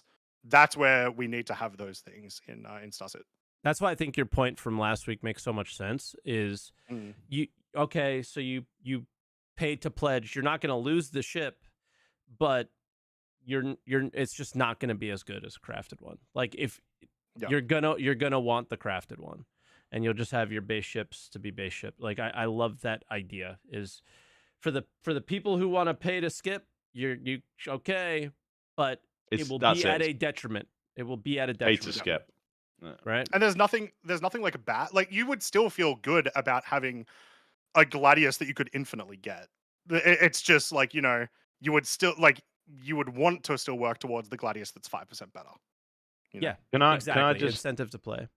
Yeah. Go ahead. Chime in on so I had this idea a few years ago. And Drew, before you finish, we'll probably end it after this. That's fine. Yeah. So I had this idea a couple of years ago.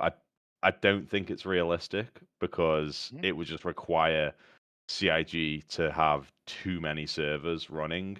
But I genuinely think the fact that they sell ships that they charge real money for means that they can't really you can't lose your ship in a game that you spent real money for permanently. That can't be a thing, right? That's fine. I think a good workaround for that might be, and it could split up the player base, is have a completely separate part of Star Citizen that you play where everybody starts with a flatline starter ship, right? And you fucking can't, hardcore servers. you can't I would die hardcore for that. servers. I would die for and that. you can't use your paid ships. You have to earn everything in game, and then you can have Croncy, what you said that you can't have in this game because of that, and that is Eve. You can have that, and I think that is the best benchmark for a game like this. You can put me in the regular servers with everyone. Give me a 0 to hero account. I don't care. Fine. Give me one that like forces it for me, and that's exactly what. But even in the regular servers, you can't have an economy like Eve, can you? Because it just wouldn't work the same way. Correct. Yeah. Sorry. That's fair. It wouldn't work exactly the same way. No. Yeah. But if your more ND game economy doesn't have any purchased ships involved, it could look somewhat similar, I think. So I still don't really know Tech 2 and Tech 3 stuff. I'm not that far, but I imagine if they're specialized. If those things ever exist in Star Citizen, which there is no indication that there are at the moment. We're talking about the Mark II. T2 Hornet could have been. Yeah, Mark II Hornet could have been. Yeah, I was literally thinking the same thing. It's like it's the difference between like having an Idris and a Javelin, like a Mark I and a Mark II. Like it's quite heavy. You know what I mean? Yeah. Like if that is the way it is, then maybe, but I don't see it. No, I think it's too late, and that's a shame. But hopefully they'll figure something out that's good enough for us. Yeah, for sure. But all right, was that too scary? Oh, I've been shaking, sweating. Nah, you did great. It was a great call. It was a sick call. Yeah, you Dutch did great, courage. man. But we'll let you go. Thanks for having me. Yeah, thank you so much. It was great. We really enjoyed it. Cool. Yeah, we'll look forward to the next call. Definitely. Yeah. Later, man. Catch you later. Oh, I just unclicked by cut accident. Him off. Yeah, I cut him off. I'm so sorry. Our next caller, though, is Seannach? Seannach? Who cares? Doesn't matter. Nobody's ever been able to pronounce it. So it's all good. Not initially, but once you say it, it's easy. Seannach, right? Yeah, true. Yeah, that's fine. Nice. It's a shortened version of a Gallic name. I picked this screen name like 10 years ago, and I've just never changed it. So listen, my screen name used to be Twerk17. There's no judgment here, brother. All right, what would you like to talk about today? So I had a couple of things. I guess actually just maybe to touch on the last point you guys were talking about with the last guy. What would you guys think about a system where you have to sort of grind to the ships that you've bought off of the website when the game goes live? So you've bought your LTI C2 or whatever, but you have to reach a certain UEC that you then dump to unlock access to that LTI ship for the long term. I initially said it would be illegal, but I don't think it would be because they deliver it to you. It's in your hangar. You can look at it. Yeah, I've heard people talk about a similar thing before where they wouldn't mind bringing in something like licenses, where it's like once you get a certain amount of rep with like generic tutorial like organization eventually that you get to unlock the ships or something. I would be for it. I think it would be bad for the game, if that makes sense. Like I think the community wouldn't like it particularly. Yeah, I think it would be good for the game. Yeah, sorry, like yeah, and I think you do too. Oh, sorry. But I think people would not like it. The articles. Player buys $40,000 worth of ships, can only fly $100 worth of ships. Yeah, all right, fair enough. Yeah, I didn't put a lot of thought behind that. It was just sort of a pop-up thought as you guys were talking about it. Like, what would be a way to navigate this? Love the idea. But in practice, oh my God, the rage would be insane. Yeah, I'm thinking about maybe doing something like that just personally for myself. Is okay, you've got all of these ships in your inventory, but you're starting out with, your whatever starter ship I end up with by the time the game actually comes out 15 years from now. And then we sort of grind through until I get to my C1, and then I can haul some cargo with that and sort of progress through. And that's all fine and good, Sean, for the alpha. But if that's what you have to do to have fun when the game is out, this game has failed. Yeah, I mean, that's just for me. That's personally how I'd approach it, to make sure that it's not pay to win. It's just I don't know that there's anything in that. I'm not saying anybody else would have to do that. I just think unless they instantiate it. But I think you feel that, like, I think people feel the need to create the gameplay for themselves. Star Citizen's a sandbox. I understand all that. But I think the fact that there aren't tons of fun things to do right now is why we're searching for the ideas of fun things to do. I think we will have... We're very limited. So because we're very limited, like the idea of a 0 to hero account is appealing, right? The idea of grinding for a ship, even though I own it, like, or I can fly it already, but like creating a way to give myself a challenge. Challenging yourself will be a thing. But I think when we're closer to the release of the game, the hope for me is that there would be enough challenge within their own game design and their own things that you can go out and challenge yourself with, that you would be happy enough to use the ships that you have and engage with the game in some way, shape, or form. And if we don't have enough, that's what I mean by, like, they failed. I don't think that means the game is over and that, they're not going to continue to design it, try to make it better. I just mean by 1.0, if we're not, filled with tasks that we want to do in the game, at least initially, and then we can challenge ourselves later, then I think 1.0 would be pretty problematic. Yeah, for sure. It's important to remember as well, like, CIG want us to have goals, because the more goals we have, the more we're going to play the game and the more we're going to buy. Yeah. Whether it's pledged ships or skins or whatever, right? So, kind of regardless how you look at it, it's almost certainly going to go that way. We just want it now. Yeah, fair enough. Yeah. Which is why we create these ideas, like, of fun challenges for ourselves now, right? Give us something now, because we know the world that we're playing in is fun. It could be fun. We just have to make it fun for ourselves for now, and they can do it for us eventually. Yeah. I play a lot of sort of sim games. I know that there's a bit of a blurred line here in terms of whether or not this is a sim or an MMO or FPS game. Like, what is Star Citizen exactly? It's kind of nebulous. Yeah. But so I play a lot of, like, farming simulator and stuff like that, where you need to set your own progressive goals, and that's how you create the fun. So I'm maybe a little bit more uncomfortable, or a little more comfortable with them not ironing all of that out exactly yet. But I agree with you. I really hope that that's sort of the end. Yeah, the end target is that you can go in and play, hey, you've got a plethora of missions for whatever industry type you want to get into, and run for miles, right? But even in that game, you have a limited amount of money to start with. You could only buy so many fields. Then because of that, you could only buy a certain type of tractor. You might have to rent attachments and things like that, right? Like, there's still 100 more things you could do on your, like, first playthrough of Farm Sim, of just like vanilla, right? Yep. There's also, like, in, like, Star Citizen has a lot of things to do. Like, we have mining, space combat, which is, like, pretty deep, FPS combat, which is deeper than it used to be.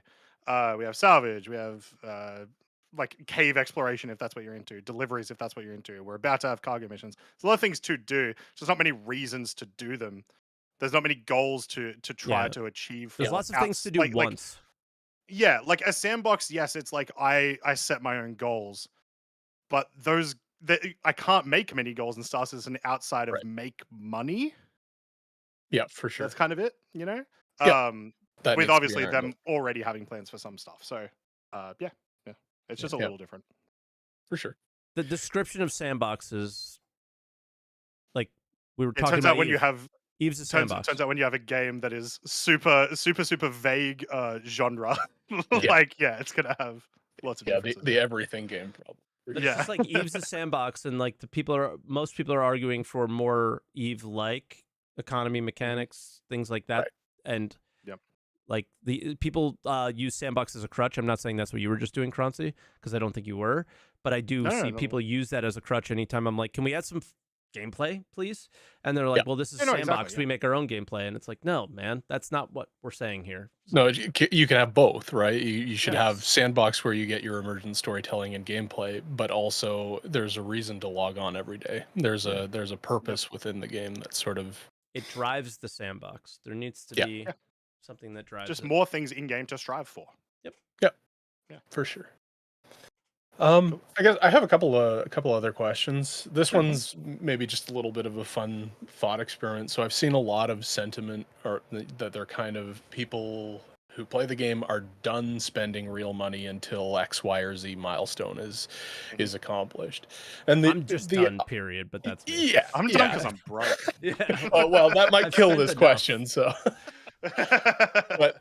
So the Ironclads seem to sell all right, like they did pretty well compared to November of last year. Yeah, but it sort of fell for me into that power creep, bigger is better marketing strategy, whereas I've always been a bigger fan of the sort of rock paper scissors Pokemon model, if you want to call it that, where what they seem to want to do is like, here's a ship that has 200 more cargo capacity than the last ship. Like, whereas I really liked what they had sort of set up with the C1, the Cuddy Black, and the Freelancer Max, where it's like, hey, you've got 3 ships that kind of do the same thing a little bit different.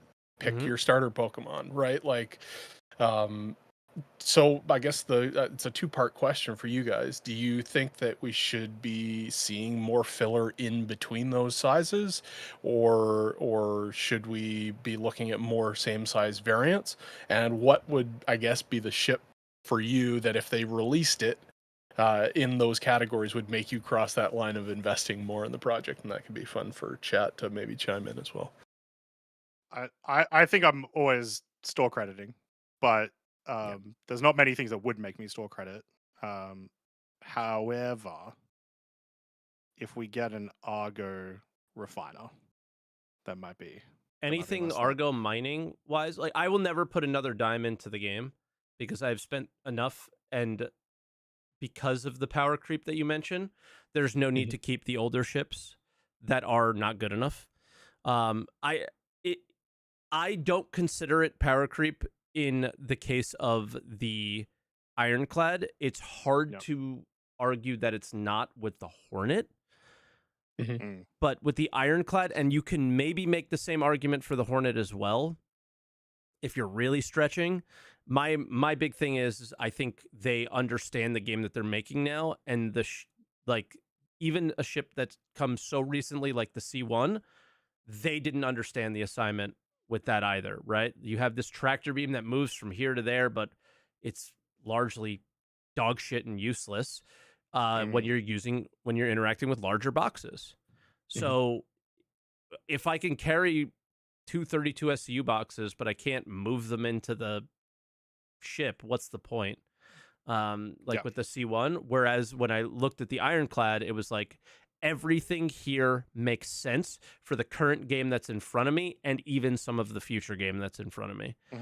And whereas all of the ships that are in the game currently just look like they got half of the brief of what Star Citizen Cargo would be, and they were like, they'll make a ship. They didn't know what they were doing. Yeah, right. Think about every ship in the game now, how it would look different if they did it right, if they knew what the game looked like today. Every cargo ship would look different than it is today. I would also go further, specifically with the Ironclad, and say like the Hornet makes a lot of sense because we got to actually see the other Hornets in game, right?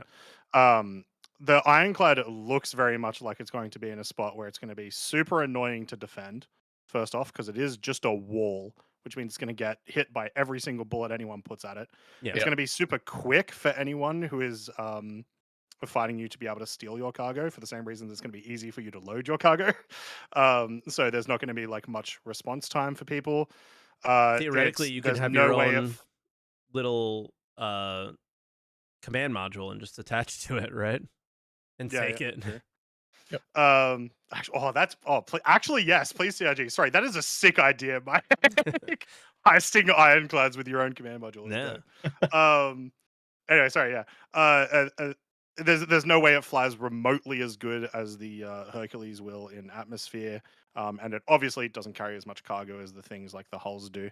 So it's one of those things where it's like the ironclad's in a good. The ironclad sold well because it's a ship more people want compared to some of those other cargo ships. It's like, no, this is really what I wanted to do this whole time. I would imagine, even though it did sell very, very well, I would imagine there was a ton of store crediting and melting of Hercules to turn it into that. But you will still see Hercules similar around. Yep, prices almost exactly the same war bond, I think. And so, like, at least in that aspect, it's power creep, but not in the way of like it actually giving them more money, sort of thing. I think I'd just be more comfortable if it was like closer in terms of the actual SCU storage, right? It's not just.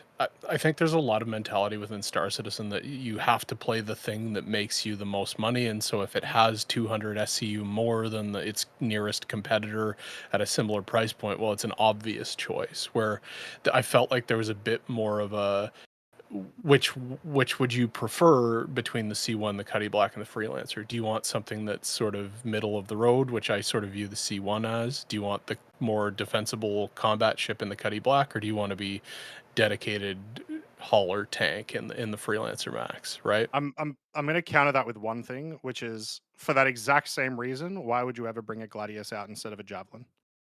There's other things about these ships more than just the SCU that matter. Right. And that's going to be the important thing when it comes down to it, when these ships do release. But if you are right, if the Ironclad comes out and there is no reason to use any other atmospheric cargo ship, that's going to suck. Right. And so, yeah, CRG, don't do that, please. And I hope they won't. The only time really recently that we've had any issues with new ships being unbalanced has been mostly in combat, with the exception of the Reclaimer rework. Yeah. So, yeah, I'm confident that it'll be fine for the most part. I'm more concerned with how combat stuff will go in the future. Right. So I don't know. I'd like to sort of see a Terrapin ambulance or maybe an alternative. Like you were talking about an Argo refinery. Like I'd like to see an entry level variant for the Prospector. I just don't really like the way that the Prospector looks, and that's your only avenue into mining if you are going to progress through the game. Kind of sucks. So I'd like to see more of that rock paper scissors option available, sort of at those lower entry level. Yeah, I just think before they do rock paper scissors, they need to get the assignment right the first time. So like, assuming that the C1, the Cutlass, and the Freelancer are good ships, I look at those and I go, those all need a Mark II, all of them. Well, except for the C1 probably, but the C1 needs a couple tweaks. The rest of them need Mark IIs, and then I think we're fine. But yeah, like just as a quick one, would you prefer sucks. Mark IIs opposed to reworks? I think they would be one in this. No, I prefer reworks because I don't like the idea of them reselling something for more money and having people feel like they have to spend the extra $50 or something. I think everything should just be reworked. I'm tired of the like, you didn't do it right the first time. That's not my fault, you know? Yeah. Like you creeped the game, not me. So I shouldn't be punished for it. I'm okay a little bit. I don't like the power creep on the new Hornet, but I think it needed a redesign. Like it was designed back when, you know, it just doesn't fit the game, the current or Mark I Hornet. Like I just don't think it visually fits with the rest of the ships that are in the game. It's just such an old design, so I'm okay with them investing the time to redesign it, but it should have had effectively the same stats, right? Like it shouldn't come out and just be leaps and bounds better. That doesn't make much sense. Just needs to be different. But, we'll probably leave that one there, Seannach. So thank you very much for calling in. Appreciate it a ton. We'll look forward to the next one. Nice talk to you guys. Later. Easy. Bye. Have a good one. Okay. And then we got Reohreyn. Reohreyn, how you doing? You are muted. You are still muted. You are still muted. We going will once, try going you again. twice. We'll try. Hi guys, can you hear me? Yes. Yes, we can. Okay, on the topic of not giving CIG more money, what do you guys think about CIG giving to us the ability to change USC into star credit? Like Plex and stuff? Like, the buyback tokens. We could have some ability to not offer USC. Yeah, I mean, I'm Like we always have for, we can melt weapons and other equipments. We should be able to not have alpha USC and have star credits instead. I Hmm. I am okay with using in-game money for outside game purchases because I think there's a couple of games that have done that really well, like Eve, for example. However, like the reason that they did well is because they've got subscription systems. Yeah, I've And played like one that's game the like sort of this, advantage there. but I'm No, not. not like that. Like we bought our USC with real money. I want the ability to put this real money into chips instead of alpha USC. You will get UEC when it You comes out, will though. eventually get UEC, Yeah. but Yeah, okay. because So- they haven't decided the value of USC. yeah. So I let think me they ask are a though, question right now then. with the economy team. If you buy UEC on the website right now, do they give you, so like let's say you have 1 million alpha UEC on your account right now because you spent for the last however many months. Do you start in after a wipe with 1 million alpha UEC? Yes, you start with your alpha USC. But they put alpha USC so undervalued compared to the ships, compared to the equipments. So I think they should give the players the ability to convert alpha USC into star cards. maybe, or what I think you really want is for them to just relook at the $10 for 1,000 alpha UEC or whatever. Exactly. Yeah, and readjust the, like, I know Albion Online has like a market, I'm assuming Eve does as well.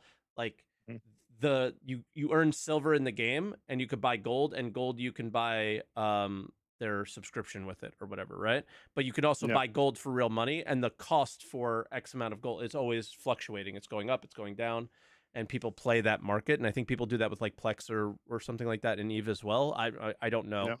So they just have to marketize. I just made up a word. What UEC is valued at, I guess. But can we really do that now? I don't know. That's why I think they should give the ability to have star credits instead of alpha USC. So they don't need to I feel like you should balance. be able to. I feel like you should be able to melt everything. Yeah. Like, can you melt your alpha UEC purchases or no? Probably not. You can't. Okay. They used to have another store, I believe it's Void Direct. You're and right, when yes. I bought Alpha USC or USC, they said that everything you bought on that store would not be refunded. So only from the Play Store can you melt. Yeah. I agree with you. I think at this point they should just give you store credit for it until they come up with the right system. But do you think too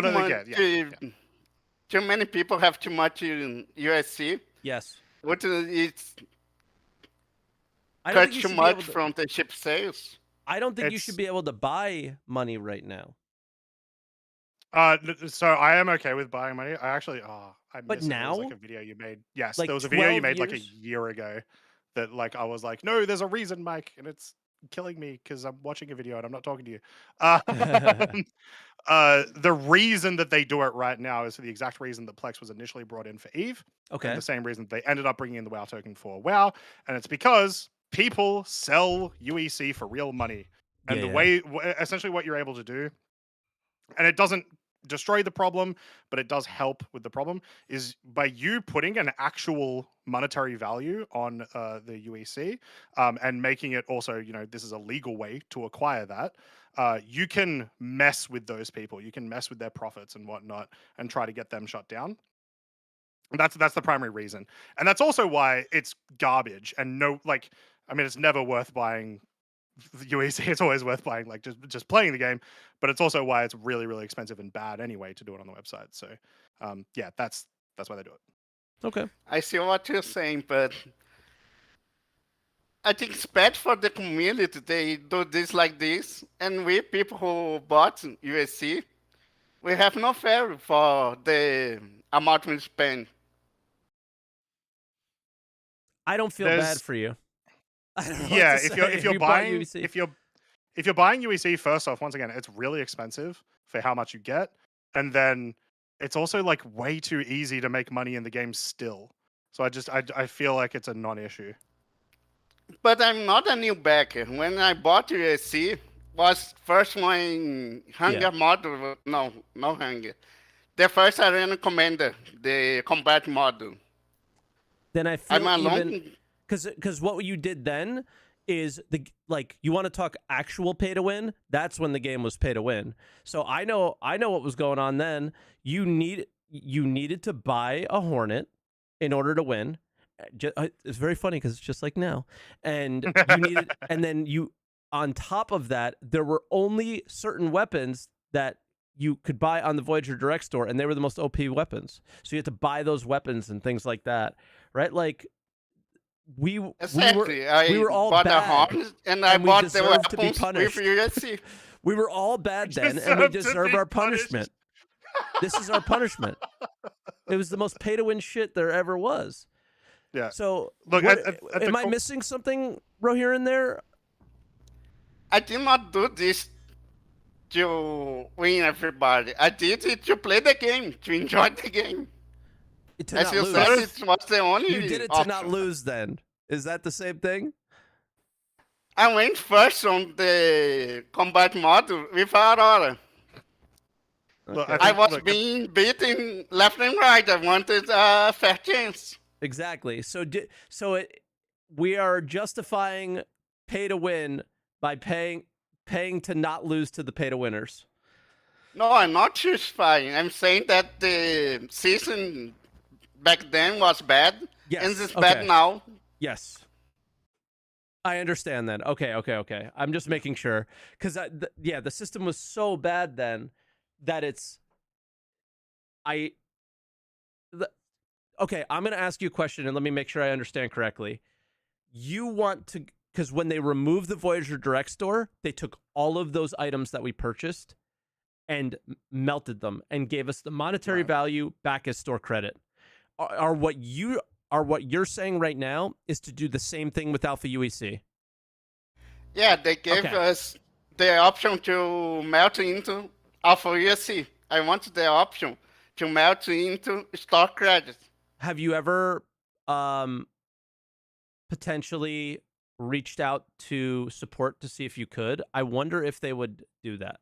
They might, yeah. They might, legitimately. I did, and they denied. I tried to talk to Silo on the Spectrum. Yeah. Since they denied, I went for a full refund. Since, for me, if you sell money in game and you don't have a value for the money in game, and later you say, we are not going to balance it by the dollar amount you spend, for me it's a scam. What are they going to do when they do change the value? Like, are the old people just screwed, or are they going to give you more money? I think they're probably going to give you the proper value on the first day that they actually fix it. Yeah, that's the question. I don't know. I think that's what they'll do. I think it would be crazy if they didn't. Like, let's say you bought 10,000 Alpha UEC, but it's actually going to be 1 million. I think that's probably what will happen on the first day. At least they now have a refund policy for USC. When I bought it, there were no refunds allowed. No headphones? No refund. Oh, refund. Yeah. Yeah. So now if you buy it, there's refunds. Yeah, they Okay. on the Vice store there were warning signs saying if you buy USC, there will be no refund. Yeah. Okay, I remember that too, and that was for all the items actually. Yes. Yeah. Now they have the policy of 12 days, but I had no option for refund. Okay. I definitely see your point now that we've talked through it, and it is not good at all. They should probably stop selling money right now. Because I think at least I truly have no idea what's going on, but I do think you should be able to melt everything in your hangar. Yeah. Yeah. But it would be bad for their funding for the game, so they shouldn't do more amounts, buy bad tokens. Okay. Yeah, that's interesting. That's really bad, actually. The more and more I think about it, this is really, really weird and silly. But I don't think they're going to do wrong by those people. Let's put it that way. I don't think they're going to do you wrong. I think they're going to do the right thing. Yeah, they improved a lot. Like, buyback tokens are awesome. Alpha USC is a progress, but when they decided to sell USC, they did not have the economy, the value of USC figured out. They still don't. I think they shot on their own foot. Yeah, I agree. I agree. But Reohreyn, I think that's probably where we'll move on. But I think you make a really good point, and it makes me want to like ask more questions, and I'm very curious about this topic now and what their plans would be for the future. I think if they ever do like Q&A stuff. Your guys' takes, because I don't know how many people bought USC, if there's many, if there's long time backers like me. I know I know people who have been buying UEC every week for years because they want to be a bazillionaire when they start. And they probably will be, and it'll be the most stupid thing of all time. So I hope exactly what you said. I hope they just refund everybody's store credit and then they can do with it later, but they can't do that either. It's a mess, but that's where we'll leave it, Reohreyn, because we got a couple more callers, but Okay, thank you very much. I thank for you. The talk, guys. Yeah, no, I thank you because I never really thought about it in this way, and I thank you for opening my eyes because this is not good. No problem. Right. Later, man. Thank you. See you, man. You said you were lost, but I think I'm pretty. I was so lost. I still don't know if he wants to buy more or I don't know. I was lost. It's because the value's so bad. If they don't do right by the people who are buying now, it's going to be horrible. That's basically the argument. Wasn't the value always bad? Yes, but eventually it won't be. The value will be like appropriate at some point, because when the game ever releases or whenever they actually decide to do a proper like WoW token or Plex or whatever, then it's not going to be what the value is now. So what do they do for the people who had purchased it for all this time? Are they just going to have them be fucked and have them have like 10,000, 20,000 credits on their account? Or should they go back to whatever they actually, okay, we finally deemed the value of Alpha UEC today. We're opening up, the store for purchases, and we're going to have like a marketplace, and it fluctuates like everything else.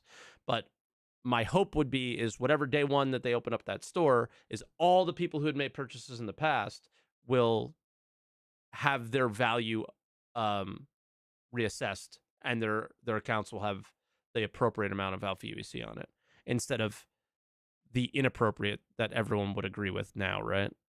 I sort of get that, but then if yes, let them refund it, but if you're concerned about it, stop buying UEC. Yeah, I don't think he is. I think he's just pointing out a problem. Like, all these people are buying it, and it just seems like really scammy and weird. I think that's all. I guess the big thing with EVE and the WoW token and whatnot is obviously the players determine the price, the in-game price of those items, which means they're essentially determining the price, the value of like each gold. Yeah. Yeah. But anyway, let's bring in the next caller. Yep. The 5-star. What's up? How you doing, 5-star? Yo. How's it going? What's going on? It's going pretty good, man. Like you guys, I am in the 323.2 waiting room. Yeah. So, yeah, I was thinking about it today, man. It's kind of nutty. We still know so little about how all of these changes are gonna really play out. You You're know? talking the cargo stuff, right? Yes, the cargo Yeah. stuff. We And don't know. it's such a huge thing that we are supposed to have gotten like a month or so ago. So the fact that we still haven't gotten, anything on SCL about it or anything, it's interesting. Do you think that's bad or good? I think that's so good. Yeah. I think I I think don't it's think it's so bad. good. I just They're taking their don't time like with a it. very important feature. That's the big Yeah. thing, right? No, I no, just want it, think man. Like, gimme. exactly. But why do you want it so bad? Because you don't know what it is. You finally get to open the game and go, "What's all this?" Like, I hope the patch notes are vague too. Yes. And I I hope the always do. entire Cargo time... has been added. Go. Exactly. And then you go in and it's like, okay, well, what do I do? Well, I know there's going to be rep, so I build rep, and then you find out what cargo is, right? Like, that's kind of what I want it to be. Like, that's what's exciting me about it, is I'm excited about the unknown. Like, I know there's changes, but I don't know what they are. Yeah. Ooh, yeah, the rep, man. Yeah, like even with the distro centers, the main and really the only thing I've been doing in 323 is just trying to get mercenary up and delivery missions up, because I hear there are delivery missions at the distro centers. I haven't seen them, but that's kind of what I'm working on now. So to actually see that tie in, that's the big reason I'm doing the delivery missions, is because I want to have my rep up a little higher so that when these missions come in, maybe that affects it. Who knows? 323.2 full watch wipe. rep the wiped, yeah. Do it all Honestly, over I hope again. so, man. Yeah, the duping stuff really put a stink on this. Yeah. This wipe. But yeah, this all brings some really nice new changes. I think the big thing I'm curious about is the whole C, because the whole C came into the game. They put this super band-aid placeholder system that they were obviously never gonna fix because it was placeholder. So now I'm very curious with this new system. Are we going to hand load our whole Cs entirely, or if we do the the remote, AI does it thing, is it going to be the same system we have now, just actually working, or is it going to be something different? You know, Actually working is a big. That's yeah. like, we'll see it there, but I imagine they'll continue using it. It's a cool system, and it'd feel like a waste, right? I think it's. Yeah, I mean, I think it's gonna be the new one, like, because all that really has to happen there is the cargo is being loaded behind the scenes. You spawn in your ship, and it spawns in on the docking collar with the cargo on it. Right? yeah, Like, that's my expectation. I hope so too, but that was also my expectation with the current system, and it never worked. But I don't know. I Docking feel collar's like apparently fixed in one of the .1As. Apparently, I didn't check. You're the shadow patch notes guy though, so maybe you saw it. I haven't played this patch. yeah, they did say that. Yeah, speaking of this patch. Sorry, I just love that you didn't confirm it. You just said, "Yeah, they said that." Yeah. Well, they say a lot of things. Yeah. But yeah, speaking of this current patch, I hopped on to attempt to do some Xeno threat and went over. There was some interesting changes. I didn't get too far into it, but one of the big changes I saw was that they had the new boxes, which they showed in ISC. But it's like that green one, Zeta Prolinate or whatever. Oh, like they're larger, right? Yeah, it was like large boxes, like the size of a 2 SCU container. Okay, cool. So my big question immediately was, will this snap to the grid? So I never got out there in my own ship. I kind of like got there in a ship and then jumped in some random dude's Corsair, and I was trying to stick it to the grid and it wouldn't stick. So I don't know if that's like not how it's gonna work or if that's intentional, but then I think why even make the bigger ones in the first place if they don't snap to the grid? So that we don't have to spend 30 tiny ones, I imagine. So Cutlet did it as well. Yeah. Also did not stick to the grid. Yeah. I feel like it's probably intentional, right? Because one of the boxes is because one of the boxes is like, if it gets bounced around too much, it explodes. Yeah, that's the If it got stuck to the grid, I imagine it just wouldn't do that. yeah, that's the blue one. Yeah. That is so it true. might be intentional. I guess the only thing I could think is maybe they want to put a use to the bigger tractor beams, but the thing is the multi-tool could move it anyway. Then I thought the only thing I could really think of is they want to like exclude the smaller ships. So like you can't fit this in like a super tiny thing. Maybe, I don't know. I was just trying to think what's the point. Is you're playing a PTU and they fucking forgot. Like, let's be real. Let's be real. The artist made it pretty, they approved it, and then they didn't do the rest of the work like always. So that's my guess, is they forgot. Is there a combination of small and large, or is it all just large? I mean, this was only just one experience I did really quick, but I only saw like a large container that was about the size of a 2 SCU crate. Okay, cool. So I didn't see any variation. If it is a combination of the like multiple sizes, then that's the reason why we have the multiple sizes, is so that like you can potentially just fill up faster with the bigger containers, and you know, you're not spending, I don't know, we would spend like 20 minutes every time just throwing boxes into the back of a truck. Yeah, I mean, the 1/8 the are amount still of SCU there. they need. Yeah, the 1/8 boxes are still there too. It's just that they also added these kind of oddly. Yeah, that's what I was asking. If the 1/8 boxes were still there, then yeah, I almost guarantee this is intentional, and it's just so that you do have the ability to like make it faster if you want to go for just the big boxes and stuff.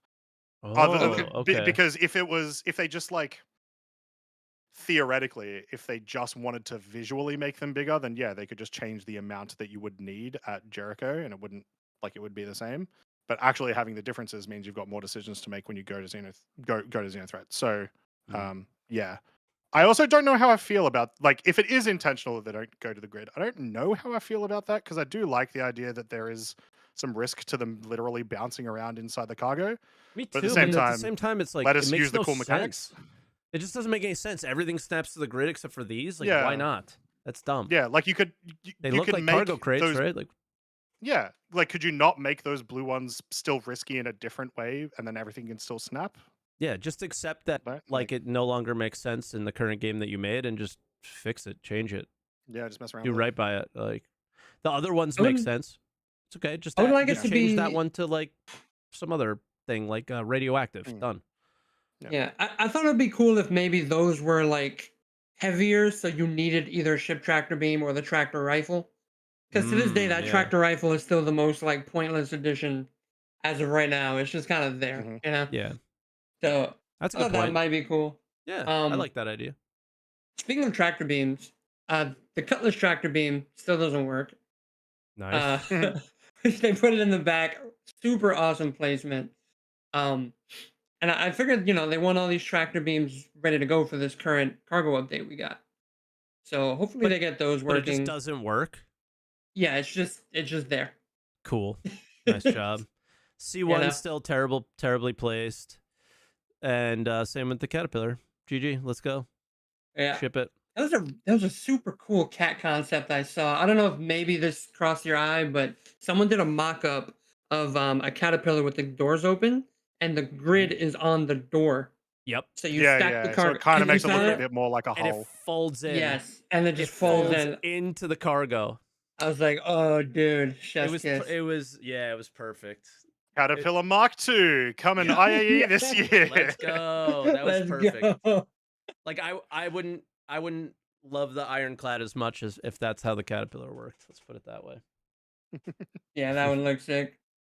But all right, guys, yeah, that's all I got. Keeping it short. All right, man. Sweet. Easy. Well, it was good chatting with you as always, bro. Yeah, thanks for having me on. Anytime. Catch you later. Later, guys. All right. I don't want to talk to this guy. He killed me. This SaltEMike and sweet Croncy, how you guys doing? Hey, Voidy. Doing good. Yeah. How'd you enjoy the tournament? I loved it. Actually, was the first thing I wanted to touch on was the tournament, man. I had so much fun. It was an absolute blast. It's a side of Star Citizen that I haven't really dived into in terms of, like, the dogfighty stuff. So, am I too loud, guys? Sorry. No, that's me. That's me. That's all right. We'll adjust. Okay, cool. Yeah. One day you were quiet and I had you up. You were very loud. Yeah, the tournament was a blast, dude. I've seriously gotten a little bit of a bug now for it. I might actually never see Star Citizen the same way, man. I might start flying more dogfighters, but I will still rest firmly in the camp that if I ever see another fucking light fighter come out with more weapons to destroy a solar system, I mean, dude, they've got to stop with this shit. Yeah. I'm not a fan. But Joe, what I wanted to touch on was maybe a little bit of a rant. I don't know. What do you guys? There might have actually been a key piece of information that I'm missing here. I think I might have seen it on one of your streams recently, SaltEMike, where there was a Spectrum post, and they're basically talking about like the way they're handling fixes and stuff, right? In particular, right, stuff like the Hornet wiggling and like the duplication stuff. Like, at what point? And I guess they get a free pass for this kind of thing because of, we're missing core technology stuff like server mesh and stuff like that. When do we start seeing hot fixes come in for things that are like literally ruining the game? Right? We like talked about this last week. Yeah, it all depends on how the fix works. So if it has to be a file change, they can't do it until they have another patch. But yeah, what I was of Yogi's the opinion getting smashed about is that the Hornet fix exists, but it doesn't exist in the 1A. It exists in the .2. So, like, why isn't it in the 1A? Okay, so like he's it's the getting nature of destroyed on overlapping that. development and this kind of stuff. Yeah. Okay, I mean, and this is the thing, right? They're gonna have their reasons. We're sitting here on the sidelines. We don't have all the the Exactly. nitty-gritty detail. We're not developers, all this kind of stuff, right? But I mean, the point stands. Like the further the project gets into development, right? I mean, dude, imagine the 3.23.2 cargo patch drops, and there's another exploit or bug or something that's There gonna will like be. ruin that entire cycle, right? There probably will be. Dude, it's got to get to a point where this is no longer acceptable, right? Yeah. I'm not usually like this. I don't usually hold these stances. I usually give Star Citizen the benefit of the doubt. I'm firmly in the camp of like, okay, well, go play the other, go play the games that compete with Star Citizen, right? I'm that kind of, to that degree, I'm a bit of a white knight, right? But throughout this year, as we come into 4.0 and then to 1.0 after that, whatever this means or however long that takes, I really feel we've got to start seeing a more serious approach to fixing these types of things, because it ruins the entire cycle, right? Not just for me, for so many people. And it's I would love to see that taken more seriously. And I mean, it's one of these things, from any casual outsider's perspective, you look at this and you, as soon as you see issues not getting fixed, exploits particularly not getting fixed timeously, people, they're just going to throw their hands up in the air, man. They're not going to care.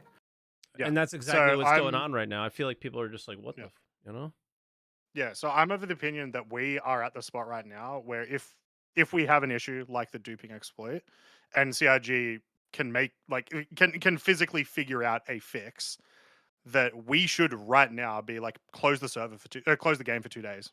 Bring it in. I think we're at that point. Mike disagreed, and you had some good points for it. Yeah, I don't agree yet. Really there, but we have to be at least close to that era of no. You need to shut the game down until these things are fixed. Specifically with duping, though, I will say, because we know wipes are happening and they've happened a little more commonly recently. That issue maybe is one that doesn't need to get addressed as aggressively. And I don't know of any other bugs that we've had that I would still say, yep, close the game down, do it now. But yeah, we've got to be close. The CIG have to be thinking about it right now, what they're going to do. Yeah, if they're talking all about 1.0, I mean, that's the moment of you. That's when you shut it down, or that's when you start banning exploiters, like all those things, right? Like, did they have to shut it down? No, but they could have shut those people down. Anybody doing that, they could have. All you have to do is ban 5 of them, ban 10 of them. It goes on Spectrum. It goes here. It goes there, and then, they banned me until 4.0. Done. Yeah, and then people are going to go, caught, and just, I'm done. Sorry. Yeah. I only did Joke's it on you, CIG. Here's another $45. Yeah, didn't know, like I didn't mean it, and like then everybody just stops and it'll be okay.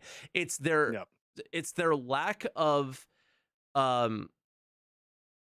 like, I think Voidy is kind of on there too. It's their lack of like jumping on a problem and getting it done. And the thing that pissed me the most off about this, and we definitely talked about this last week or the week before, was that they knew about this problem in the PTU and they still went live because of the fucking ship sales. That's the problem with this one. They knew about it, dude. They knew about it. So that's the one. Like, if they didn't know about it and people found out about it, but they were hiding it, that's an entirely different thing. Nobody was hiding this. Everybody knew about it. They knew about it, and they still went live, and they're getting what they deserve now. And it's it sucks. But the thing we just want a higher prioritization of those things. Yeah. Like in this case, if you were going to go live with it and you knew about it, you should have let everybody know that this is an exploit that exists. Anybody who does it is going to be banned until after 4.0 or something. Yeah. You know, and then you're toast. Done. Okay, sorry. Done. Yeah, no, agreed. Yeah, sorry, I'm operating on like 3 or 4 hours of sleep, so I've actually totally forgot my next point. I feel you. But yeah, you guys were talking a little bit earlier, just to be a little bit more relevant to the time. Sorry, I missed the last week's podcast. So it's all good. Somebody was saying something about like, you know, this problem that we're sitting with you know, ships that are bought and you know, everybody, you know, the lack of progression and how hard it's going to be to make progression a thing.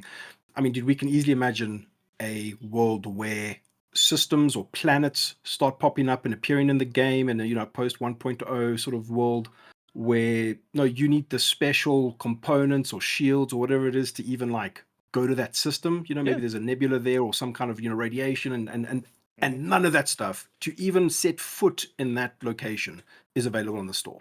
That is the thing that will save your, you know, that will gate content behind progress in game. Yeah, right? And then copy and paste that. I'll say that's a good example. Copy and paste that 500 different ways, and we have a good game. Exactly. Right? Down to the FPS level, up to the ship level, 100%. Yep. The reason Mike and I shout about crafting every week is because that's going to be a huge progression thing, right? That's a huge goal-orientated gameplay mechanic that like can keep you in there for ages and ages and ages and keep you having fun. So technically it doesn't have to be, right? Because like you could gain reputation and buy these unique items on a store or something, but crafting makes it you and me work together so you can go to that place. Yeah. Even if we never talk to each other, it's like I had a part in that. And there's some kind of like pair economy. The guys who are like, okay, dude, you know, the new system's out. You need this type of equipment to get there. We're going to start pumping that shit out. We'll build our, you know, sort of funds and you know, our resources will generate that way. That's our loop.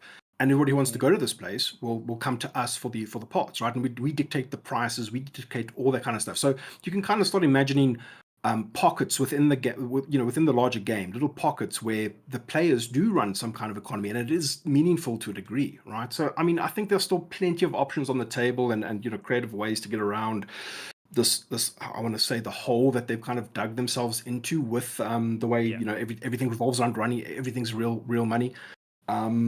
But, you know, I mean, dude, the Star Citizen thrives on controversy, right? You think that, you know, nobody at CIG gets upset when there's like an IGN article about, oh, there's no release date, but there's $700 billion raised or whatever. I don't think I've gotten upset about anything IGN have said about any game. So. I would love to see headlines where it's like New World console thing on IGN, and I literally wanted to gouge my eyes out. That they paid people to cheer for New World on consoles. Let's go! Yes, I can't wait. That's all I was waiting for. No, what? Jeez, I mean, I would honestly love to see headlines that say like, you know, players spent $10,000 on spaceship and can't fly it for 2 weeks because it got destroyed. You know, even longer than that, right? I mean, EVE Online. Any news is good news, man. I think it would go down well. But yeah, I think that's all I've got. Sorry, it might have been an old topic, but yeah, I just wanted to raise it and get it off my chest, man. Yeah, it was good. Today was one of our completely open days, so we could talk about anything. But yeah, it's all good, man. Yeah. Okay. Well, yeah, I'll let you guys get on with it and have a good one. You too, Voidude. Cheers for the call in. Good job with your team. Yes. Today thanks, for me. man. Well done. It was so much fun. Smash it.